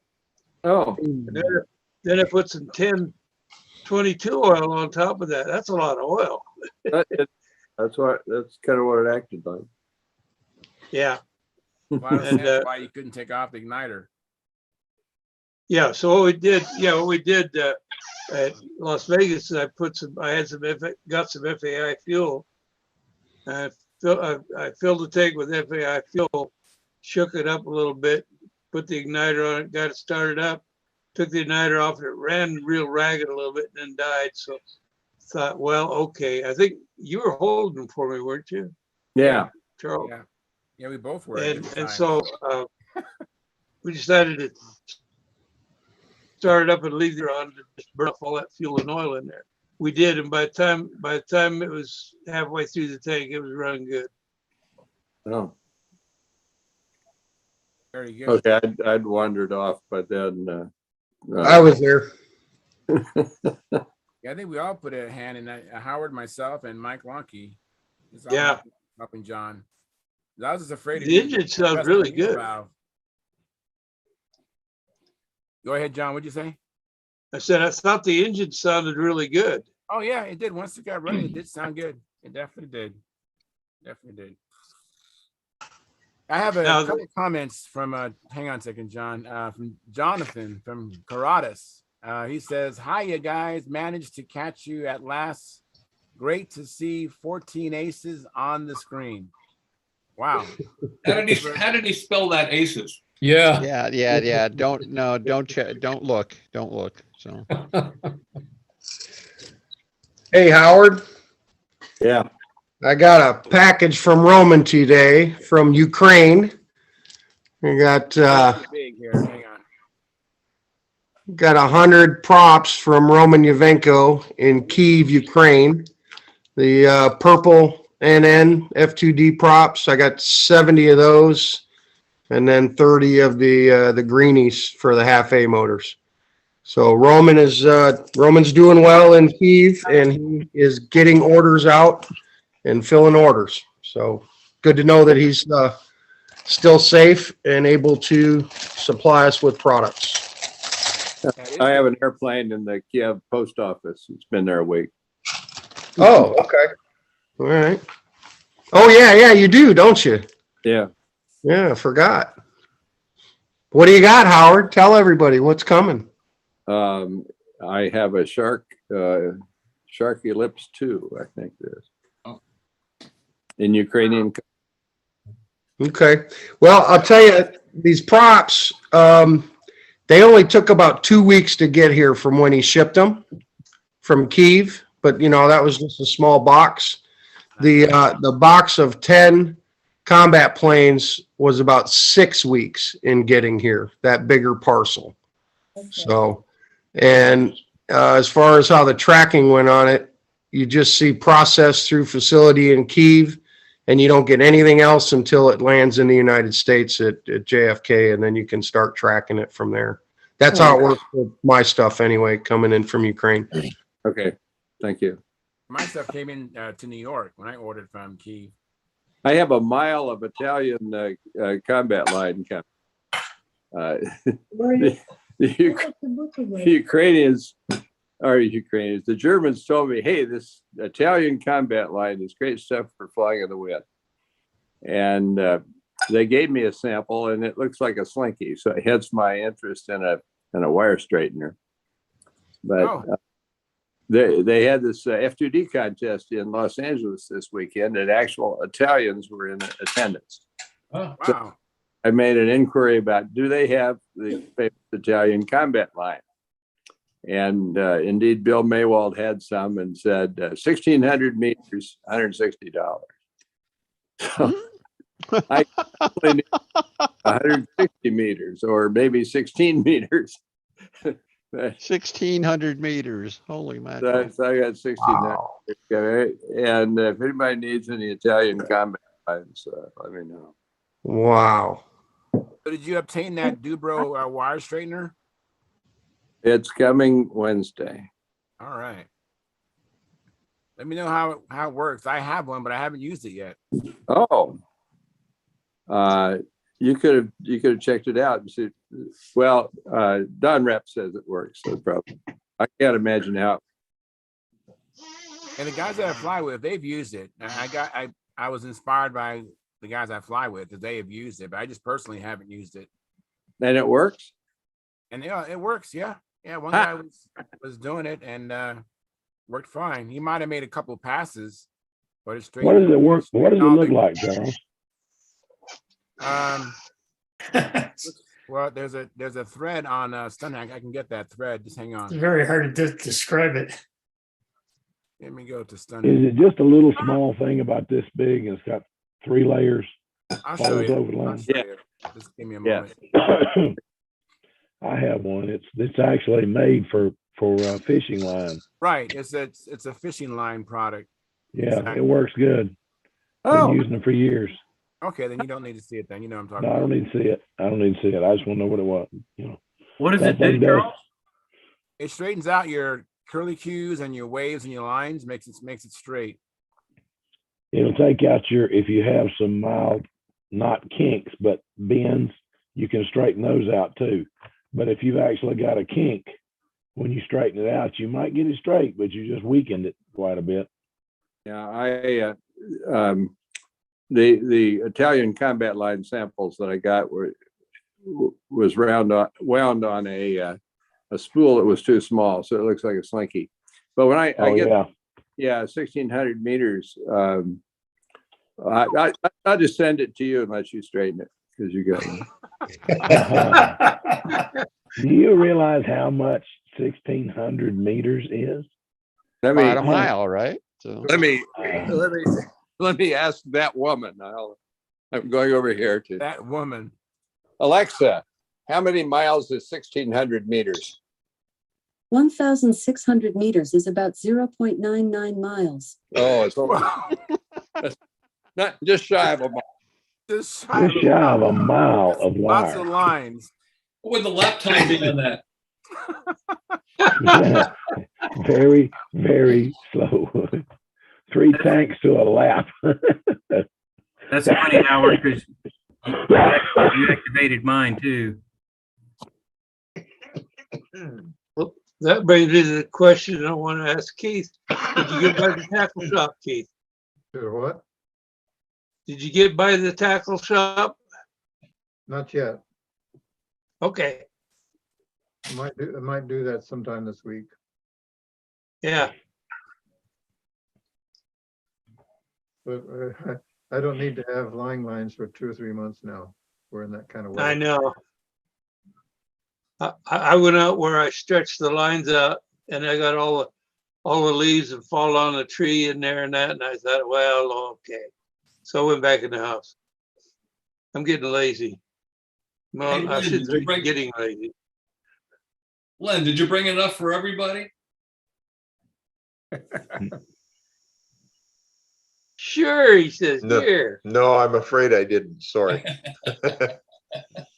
Evening Last word bowl, of it. evening bowl of cereal. Dinner was a long time ago. Hey, I still got spools of 10,000 solids from Jersey Strand and Wire when we were allowed to go to stainless solids.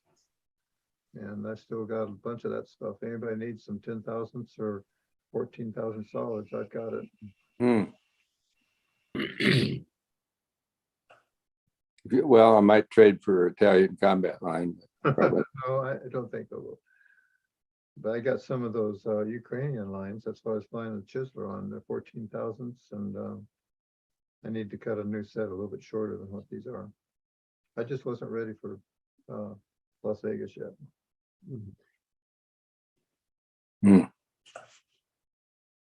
I got a question for Len. You're in Canada, right? Yeah. There's a name up there they use for Canadian bacon. We call it Canadian bacon. What do you guys call it? Oh, pea meal. What Oh, is it? back bacon or pea meal bacon? Pea meal, yeah, pea meal, yeah. Pea meal bacon, yes. I took a What it is. motorcycle trip up there and I asked for Canadian bacon. They looked at me like I was weird. Yeah. Yeah. Now, Bob, write Patty- it down so The that you name? have the name. Write it down. Yeah. Pea meal bacon.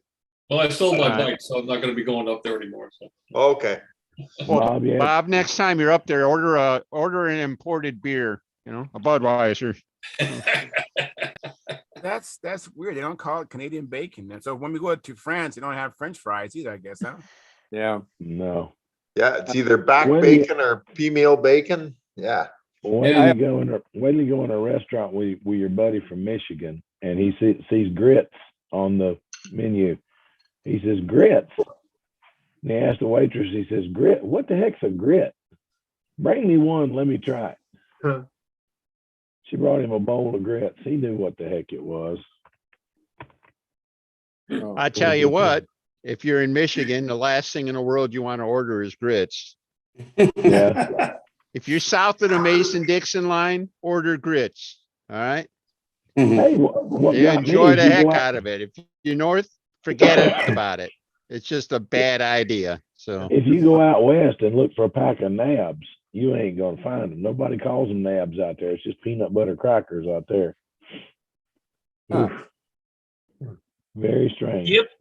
Grits is an acquired taste. Let me welcome Yeah. Peter. Peter, thank you for coming in. Hi, Peter. How are you, Pete? Muted, Peter.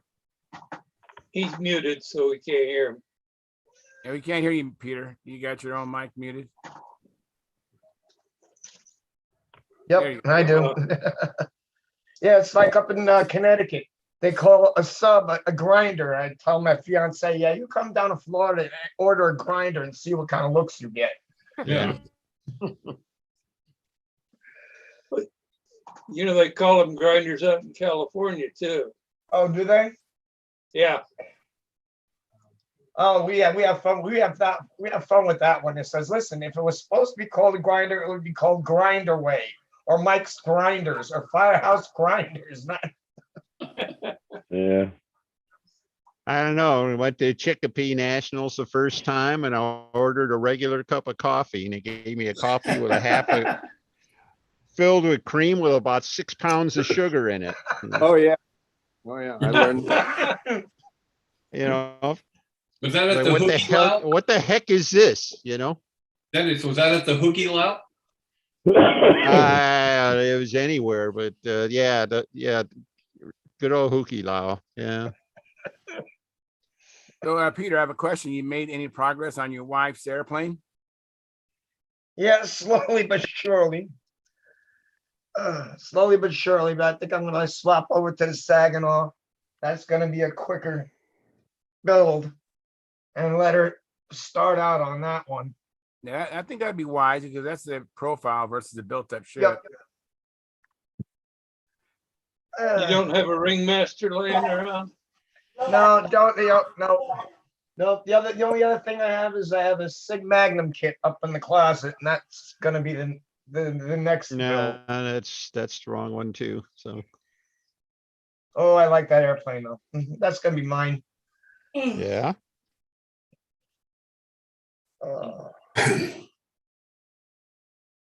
Speaking of Sig Magnum, I think one went for $70 at the Vegas swap meet, didn't it, Charles? Yes, yeah, I know. Either The Sig Magnum, still in the shrink wrap, $70, and then not as great, but a top flight Nobler ARF. I think Joe Mata ended up with one for $70.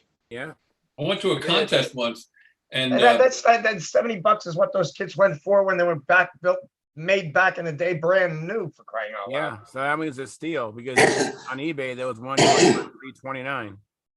I went to a contest once where a first place prize was a Magnum kit. Second place was 2 Magnum kits.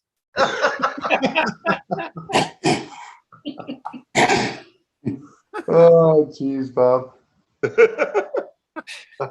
awesome. That's a Billy Werwich joke. I remember my first Magnum. Oh boy, what a mess. It had to weigh 75 ounces with a Tiger 51 on it. It was a bomb. Flying bomb. That airplane's still flying. I can't believe it. It doesn't fly much, but it flies. Oh my God. Back in the day when I built real lumber wagons. I have a comment from Jonathan Caradas. He says, Gerald Wimmer made me a flying chair from a bar stool yesterday as I need another hip operation.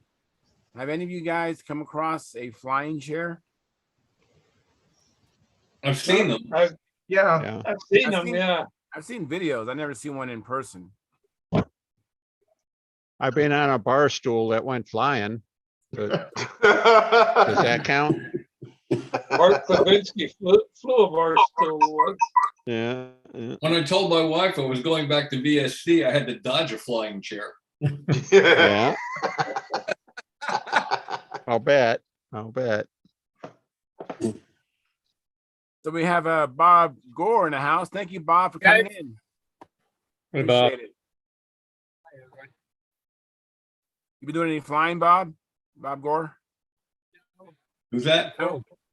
I meant Bob Gore. I'm sorry, Bob Hunt. Is that no? I mean, the weather's nothing to brag about, huh? It's really cold here, as far as I'm concerned. It's in the 30s and 20s, that kind of stuff. Okay. It's So going to be just about 18 here. You get I your drove fire, by here. Okay. get your wood stove fire going in the garage, and you're building airplanes. Then Well, I got the fire going. No, I'm not doing much. that's okay. Chasing the dog around. Hey, Bob. Yes. Stuart, are you gonna be home tomorrow? Yes, I am. I might give you a call about that muffler thing. Okay, I'll be looking forward to hearing from you. Okay.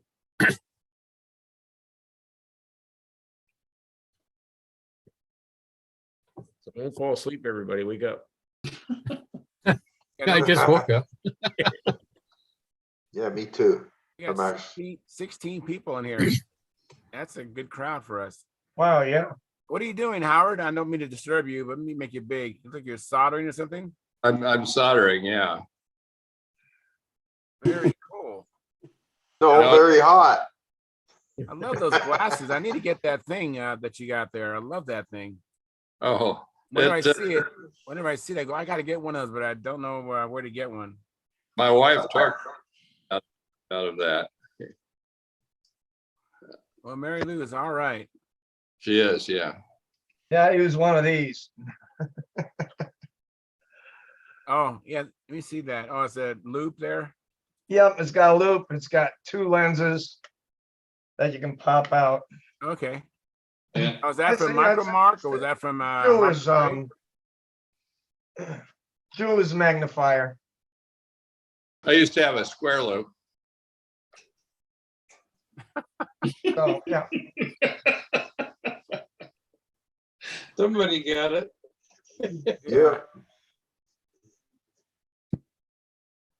It's hard to keep up with Howard. Yep. Yeah. You got Yeah, there was a time I didn't need that let me thing. make it big, Bob. Huh? What are you showing us? What was you showing? It's a loop. Oh, okay. All right, cool. All right. Got one of those somewhere. It doesn't Yeah, me magnify too. present. It was my dad's. I used it for photography. Yeah, look at negatives. And let me see what you got, Phil. Yeah. Proof sheets. Look at the proof sheets. A turtle, but it sure helps. Oh, very cool. Yeah, right. Oh, Everybody's got their ways of seeing stuff. Right. yeah, well, Hey, duh. when you get old, you got to either figure out a way to see it or get somebody else to do it. Yeah. Bill, is that Or you cold gotta still hold hanging it on? out here somewhere. It's like, okay, I can't see shit. Now where it Bill, is that becomes, cold still hanging on? I'm sorry. What'd you say, John Miller? I was asking Phil if that cold was still hanging on. Yeah. Oh yeah, it's hanging on. It might be a way. Those are really stubborn. Did You know, we He should did. probably all wear a mask until Phil is okay.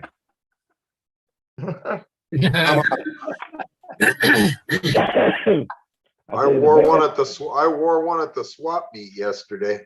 Ah, The bad thing about it, where I got the cold from, I went to my fly tying class Wednesday night, and he's not the head instructor, but the assistant instructor is a doctor, and he ties trout flies that are gorgeous. But anyway, he came in wearing his mask, and I said, "Pete, what's the matter?" He says, "Well, flu's running rampant. I've been around it all day, so I just kept my mask on. The next day, I'm sick." So his Wow. mask did me a lot of good. Hey, Lenny, where was the swap meet at? London, Ontario. So local to you? Yeah, it's an hour. What club hosted it? That's a good question. That I don't know. I think it's the London Club, isn't it? It might be, yeah, I don't know the name of the club though. Yeah, they're in the south west side of Did, London. did any of the Detroit boys make it over for it? Yes, Ray Van Oh. was there. Let me see what Keith. I'm sorry, I missed the boat here. Keith got something a little bit fancy. Yeah, here. Oh, nice. There's Tim got the, Oh, Tim that's got the cool. Oh, look at headlights. this. Yeah, turn out your bright. You have high beam? these magnify a little bit, so Yeah, Oh. put on the high beams. Yeah. Turn the high beam on. Very cool. that's just it. That's all there is. Very nice. That's pretty neat. I like that, yeah. Yeah, thank you for sharing. Where'd you get those at, Keith? I don't know. My wife found them somewhere. I've That's got, your gifts. I get two pair. And so when I'm wearing one while the other one's charging, because these things are only good for about 20 minutes. Okay. Harbor Freight sells something like that. It may be where these came from. Yeah. They come in a nifty little case. Publishers Clearinghouse sells them too. Yeah. Oh, very nice. Hmm. Does anybody use one of those it's like a, I forgot what you call it, but it's like a box with a light that's kind of backlit when you want to look, when you want to copy plans. Oh. Hmm. And light you use saver. those for negatives as well, a light box. Yeah, Light all the box, time. Yeah. Use it all the time. What do you use it for, Mark? When I'm cutting stencils for painting, I print them out on the computer on regular white paper with black lines, and I lay that on the light box, and I put the Frisket paper on top of that and cut along the lines and get whatever shape I need and put it on the airplane. Now, did you make your light box or did you buy it? Now I bought one. Okay.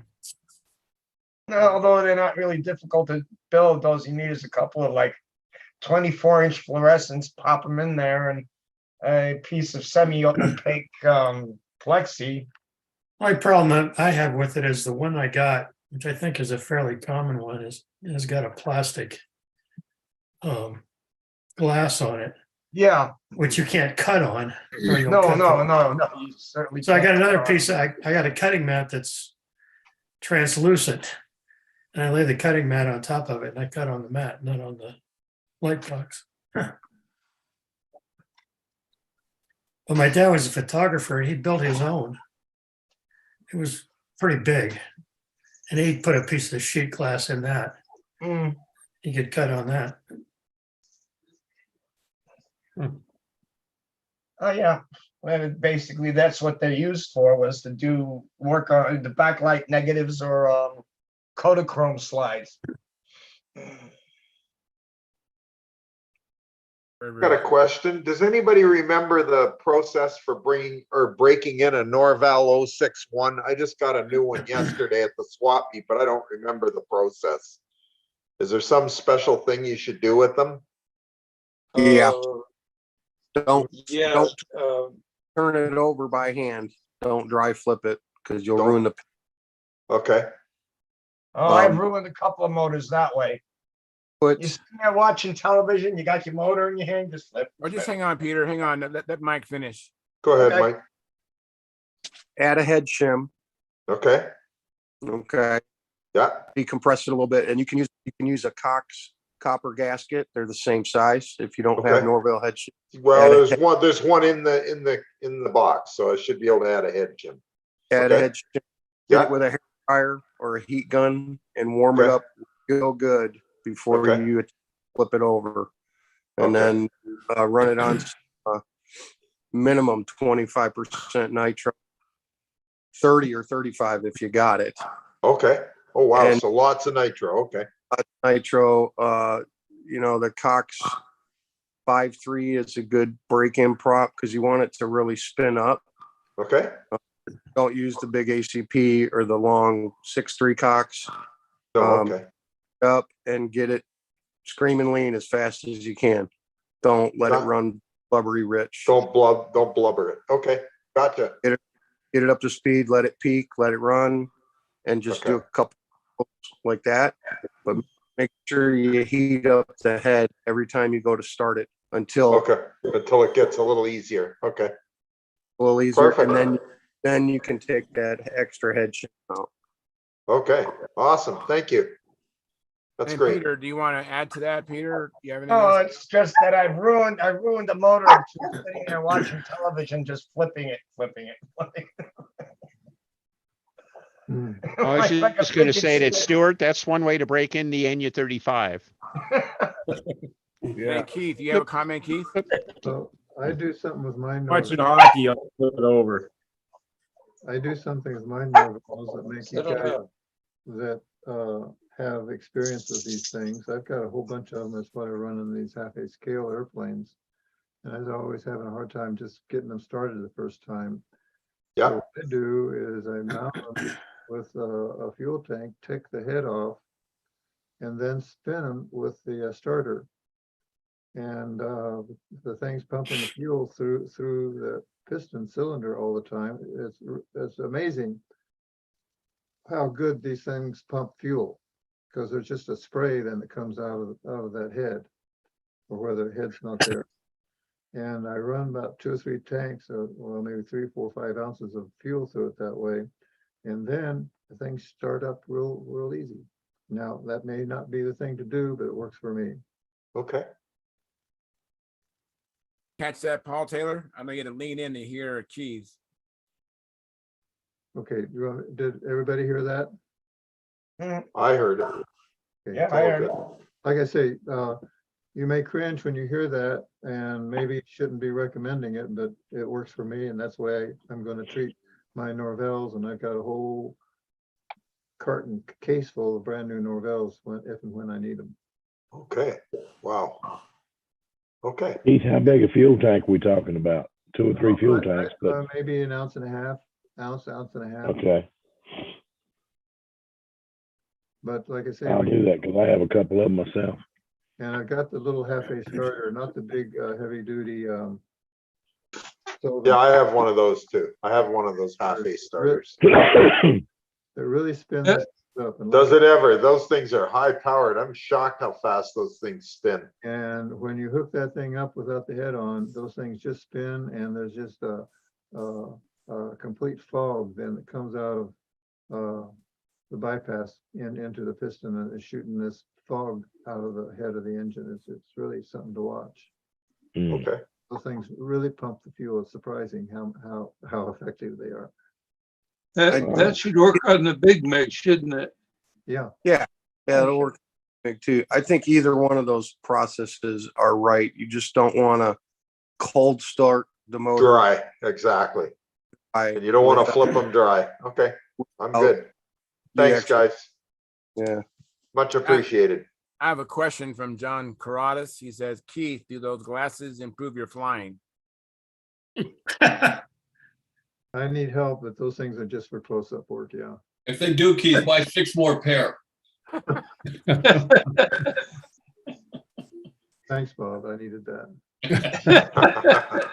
I thought You they always count on me, Keith. I thought they're for night flying.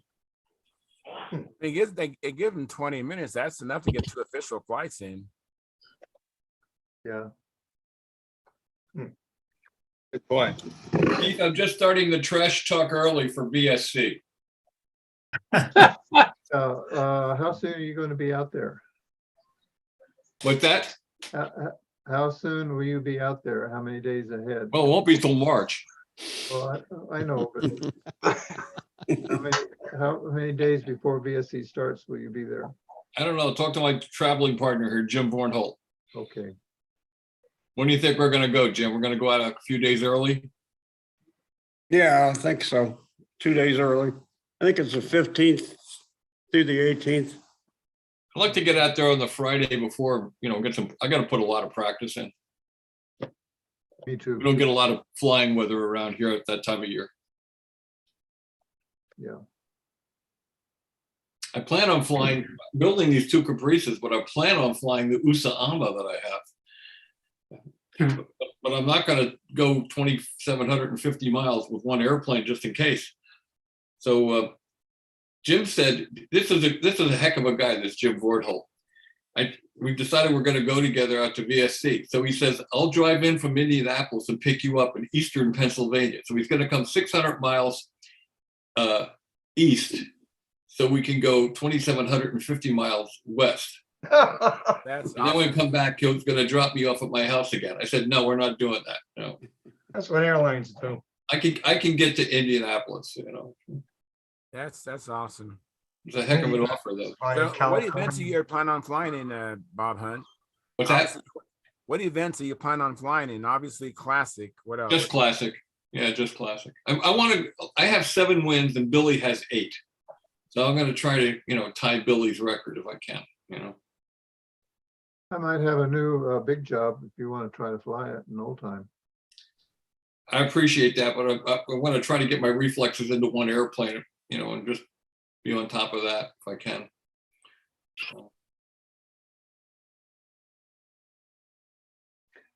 I don't know about you guys, but I still struggle with trying to fly 2 different events in one contest, and it screws me up every time, especially when I throw old time in the mix.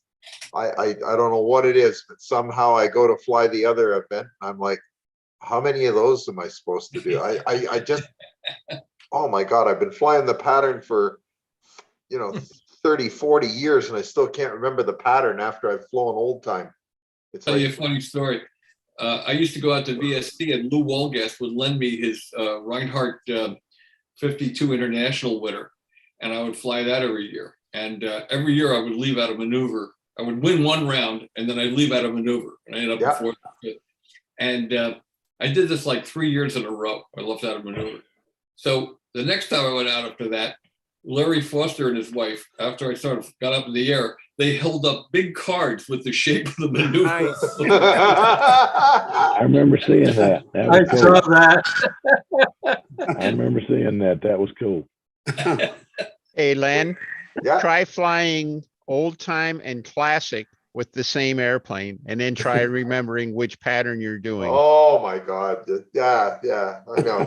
Thing I is, did that me, with the Nobler at Brodax, and yeah, it's really goofy. It's like, what Yeah, the yeah, heck am I it's just- doing?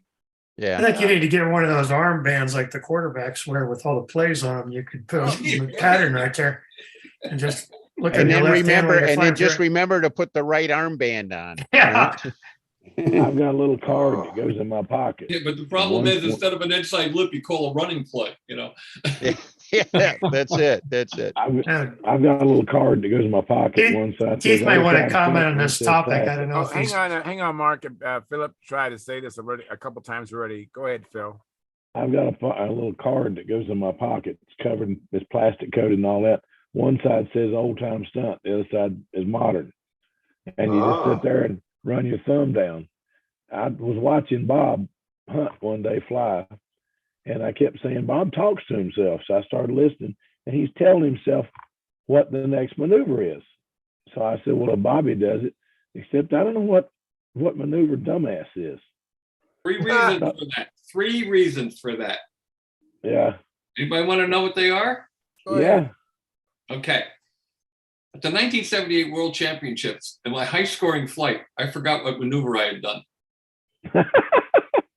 Wow. And I didn't know if I'd done the vertical 8 or the hourglass. So I flipped a coin in my head and did the hourglass, and I looked at it Les McDonald and he wasn't freaking out. So I figured I did the right maneuver. But ever since then, I decided what I'll do is I say the maneuver, the next maneuver out loud. I don't think about it. You say it out loud. So it's a physical thing. It comes out of your mouth and goes into your ear, right? So you tell yourself which maneuver is next. And then you out loud, you count laps between maneuvers. Yep. And then you also remind yourself of what that particular airplane needs for the next maneuver, what idiosyncrasies it has. And what that does for you is not only do you never forget a maneuver, you never leave out a lap. And while you're busy thinking about what the airplane needs, you never have time to get nervous. There you go. Yeah, because I'll you're do that working. next That's time. right. Because you're working the whole time. You're Fly RC. completely focused the whole time. Yeah, exactly. I'll have to start doing that then. I did swipe. I saw the little card you had one time, or maybe you just told me to use a card. But anyway, I got the card and I use it, and I do count the laps and everything. But I still hadn't figured out what maneuver dumbass was. I never used the card. No, I don't think you used the card, but you suggested it to me. But you were talking and you fussed at yourself, and I thought, what did he do wrong? Because I thought it was a good maneuver, but anyway. Yeah, that is one of the disadvantages of flying electrics, is that when you say, oh, dumbass, it's like everybody in the field, hears you say, oh, dumbass. Yeah. Yeah, absolutely. And conversely, when everybody outside the circle says, what a dumbass, you hear it. Yeah. That too. That's true too. That's true too.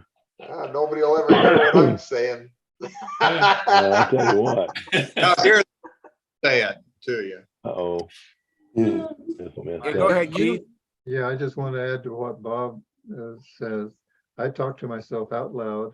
I count laps. I count each section of the maneuver, like the loops, particularly the old time stuff. 1, 2, 3, 4, 5.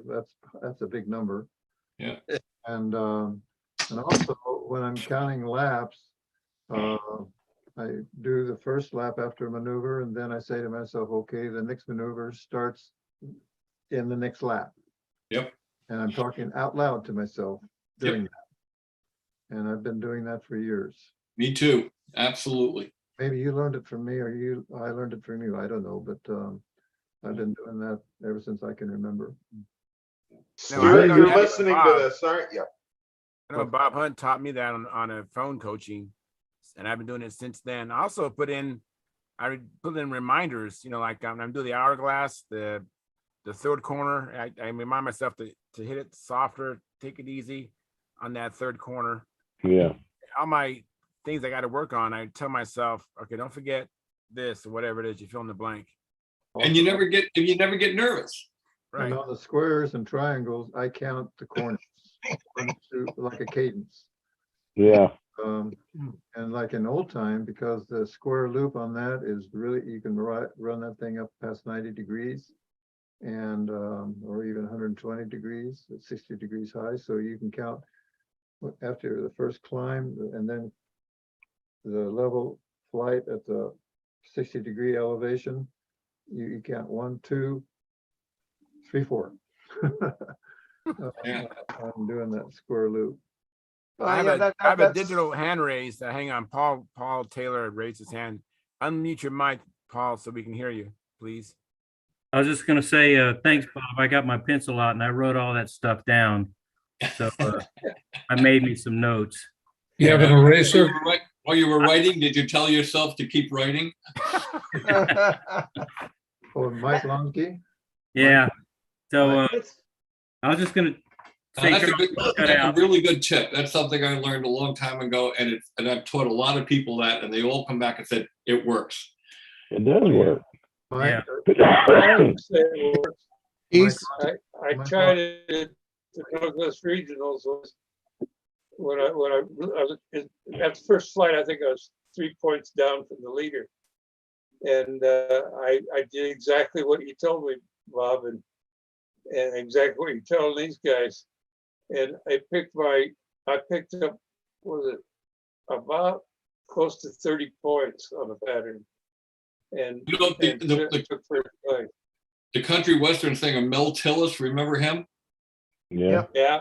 He tried counting laps. He did 47 outside inverted laps before he did his outside loops. I should have seen that coming. Yeah. Yeah, but the funny thing is people who are good musicians have a rhythm, and they certainly usually, if they're flying control line, usually do rather well because they have the timing down. Yeah, it's exactly true. But everybody, it's like he said before. It's 1, 2, 1, 2, 1, 2, 1, 2, 1, 2, 1, 2, because your airplane is accelerating. Yep. So it becomes like a jazz timing. But if you get used to the rhythm, you can do that. I used to click my teeth and started breaking teeth. Instead of counting, I just clicked my teeth and kept rhythm, and then I started breaking teeth. So I said that's the end of that. Well, what I found, and I can't remember who told me to do it, on that third corner, hit it hard and it slows the airplane down a little bit. Well, I'll tell you what, this active timer thing is going to extend my career several years, because now it comes downhill so slow. You have time to eat a sandwich before it comes down the hill. Yeah. Oh my God. Bob, I don't want to bust on you, Bob, because you're such a good friend, but I want to let everyone know. You're taking a lot for granted, Mark. Yeah. When I told Bob I was trying to get more serious about stunt and trying to remember the pattern, I remember what Bob said. He said, look, write down the pattern and have someone, paint it on the back of your shirt. I said, how do I do that? Just a joke, Bob. Yeah. The thing I'm glad you explained that it was a joke. Yes.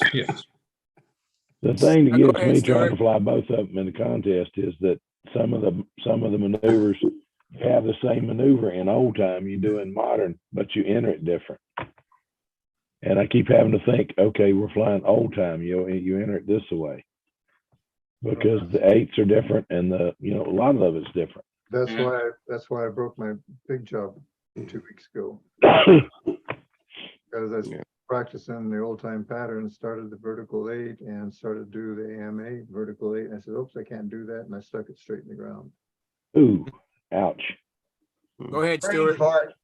In RC, I got the transmitter, and it's got a recording in it where I can hit the button. It'll tell me the next maneuver. Oh my God. I thought of I thought of doing this in stunt for, I had this little recorder and I thought of putting it on there, the whole pattern, and I could just maneuver each time. Yeah, get a pair of those smart glasses that has a little heads-up display. in 'em. Yeah, that would be good. That'd be even better. Oh, you guys are too many. That's overcomplicating it. Yeah. Maybe you can just Hey, ask Alexa. Yeah, there you go. Hey, Stuart, Alexa, do you how many think you laps could, did I do? Stuart, do you think you could tell us the order of the pattern right now? I don't want to talk about it. There was a case when there was a discrepancy about how many inverted laps somebody did at a major contest. And somebody came up with a recording. They were recording it while audio recording, and you could hear the airplane passing the. Oh, wow. That's conclusive and they evidence. used that. Yeah. Wow, that's pretty Well, I good. think the best invention for control line stunt would be a rubber spinner. A rubber spinner. If you make one light enough. Well, yeah, because then when you go straight in, it just bounces. Oh, My okay. God, it's. Somebody got it before I said it. I heard them laugh.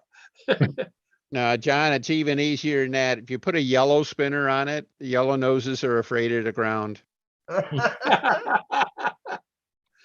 They're not afraid. They respect the ground. Mm-hmm. Funny. Oh, I'm sure everybody here has had that moment to coming out of a wing over. I'm gonna do invert, or am I gonna do upright? I'm gonna do invert, I'm gonna do upright. And it's like nose dart. I mean, lawn dart. Yeah, indecisive. I remember Gene Schaefer, when he didn't like an airplane, he was known more than once to start a wing over and then just forget to pull out. He just decided like this. And this is a true story. True story. He did it one year, I think it was 1970 or 71. He had the third stunt machine. The first one was the USA Ama, which was never named a stunt machine. The second one was the one that was published. They had a third one that nobody ever saw, had a bubble canopy, and it didn't fly well. And he and Lampione were out at the field at Flushing Meadows the same day, trimming out their new airplanes. And Lampione had this beautiful brand new Sabre jet. Sabres, yes. 35 size Sabre jet. And he was on the circle, outside the circle, and Gene hated this stunt machine, and he did a wing over, and came down and hit right on the asphalt next to the pits. The engine came out of the airplane and landed right on top of Lampione's brand new Sabre jet. Oh my God. I was not there for that one. That's a true story, yeah. Okay, Lampione was not happy. Oh, hang on I'll one bet. second. I got something from Keith. Oh, and then Paul Taylor. What does it say? I'm, No, Pull back a little bit. Yeah. there you go. no, that's too far. Bring it back in. Keep coming. No. What does it say? Right Oh, there. I'm It says, not- no, I'm not not from there you there. go. I'm a No, stunt judge. I'm not from there. I'm I'm a stunt judge. That's That's awesome. Pretty cool. this is done by an article Charles Mackey did on, he took a bowling ball and put the whole pattern with wires on that bowling ball. And Okay. Kind of like you with your pipe cleaners, right? yeah. Hmm. Here's something. Oh, we got hands up all over the place. Look at this. Here's- Holy cow. This Oh, is- Yeah, There it is. Oh my, look at that. very nice. Yeah, you put that on a set of glasses. Trying to fly that. Yeah. Exactly. Good luck.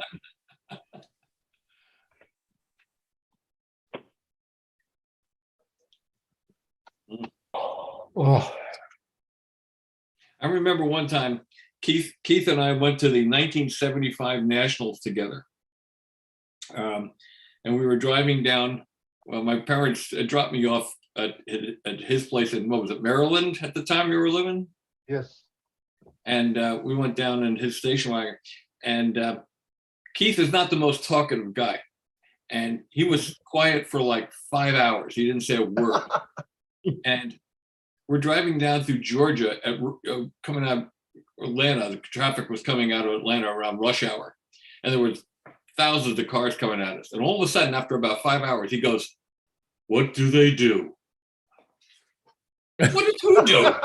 He said, "All those people and all those cars, if they don't fly stunt, what do they do?" Wow. You remember that, Steve? Yeah, I remember. That was a fun trip. That was a quick trip. I have 2 digital hand raised. Paul Taylor, you go first, and Howard Rush second. Yeah, I was just gonna sign off. No, just say goodnight. I'm gonna bug out of here. It's midnight here, and I was just gonna say, Peter, that offer still stands. If you want to come hang out with us. Yeah. I know you're gonna be there. You're gonna be there all by your lonesome tomorrow. I was thinking about it, but then I've got things I have to do tomorrow. So Sure. Yeah.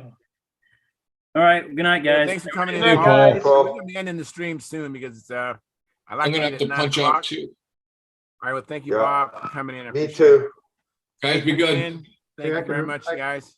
Jim, we'll bet. see. And I'll then we have talk to one you more soon, Jim. question from Howard Rush. Don't go Hey, late. Howard.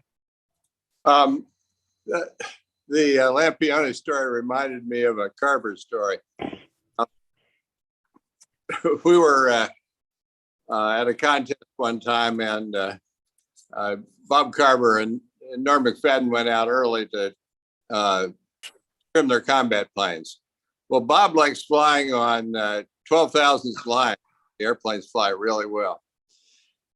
Not very useful for trimming the airplanes, but he likes flying on 12,000 lines. So he was flying on 12,000 lines. And sure enough, the airplane goes away.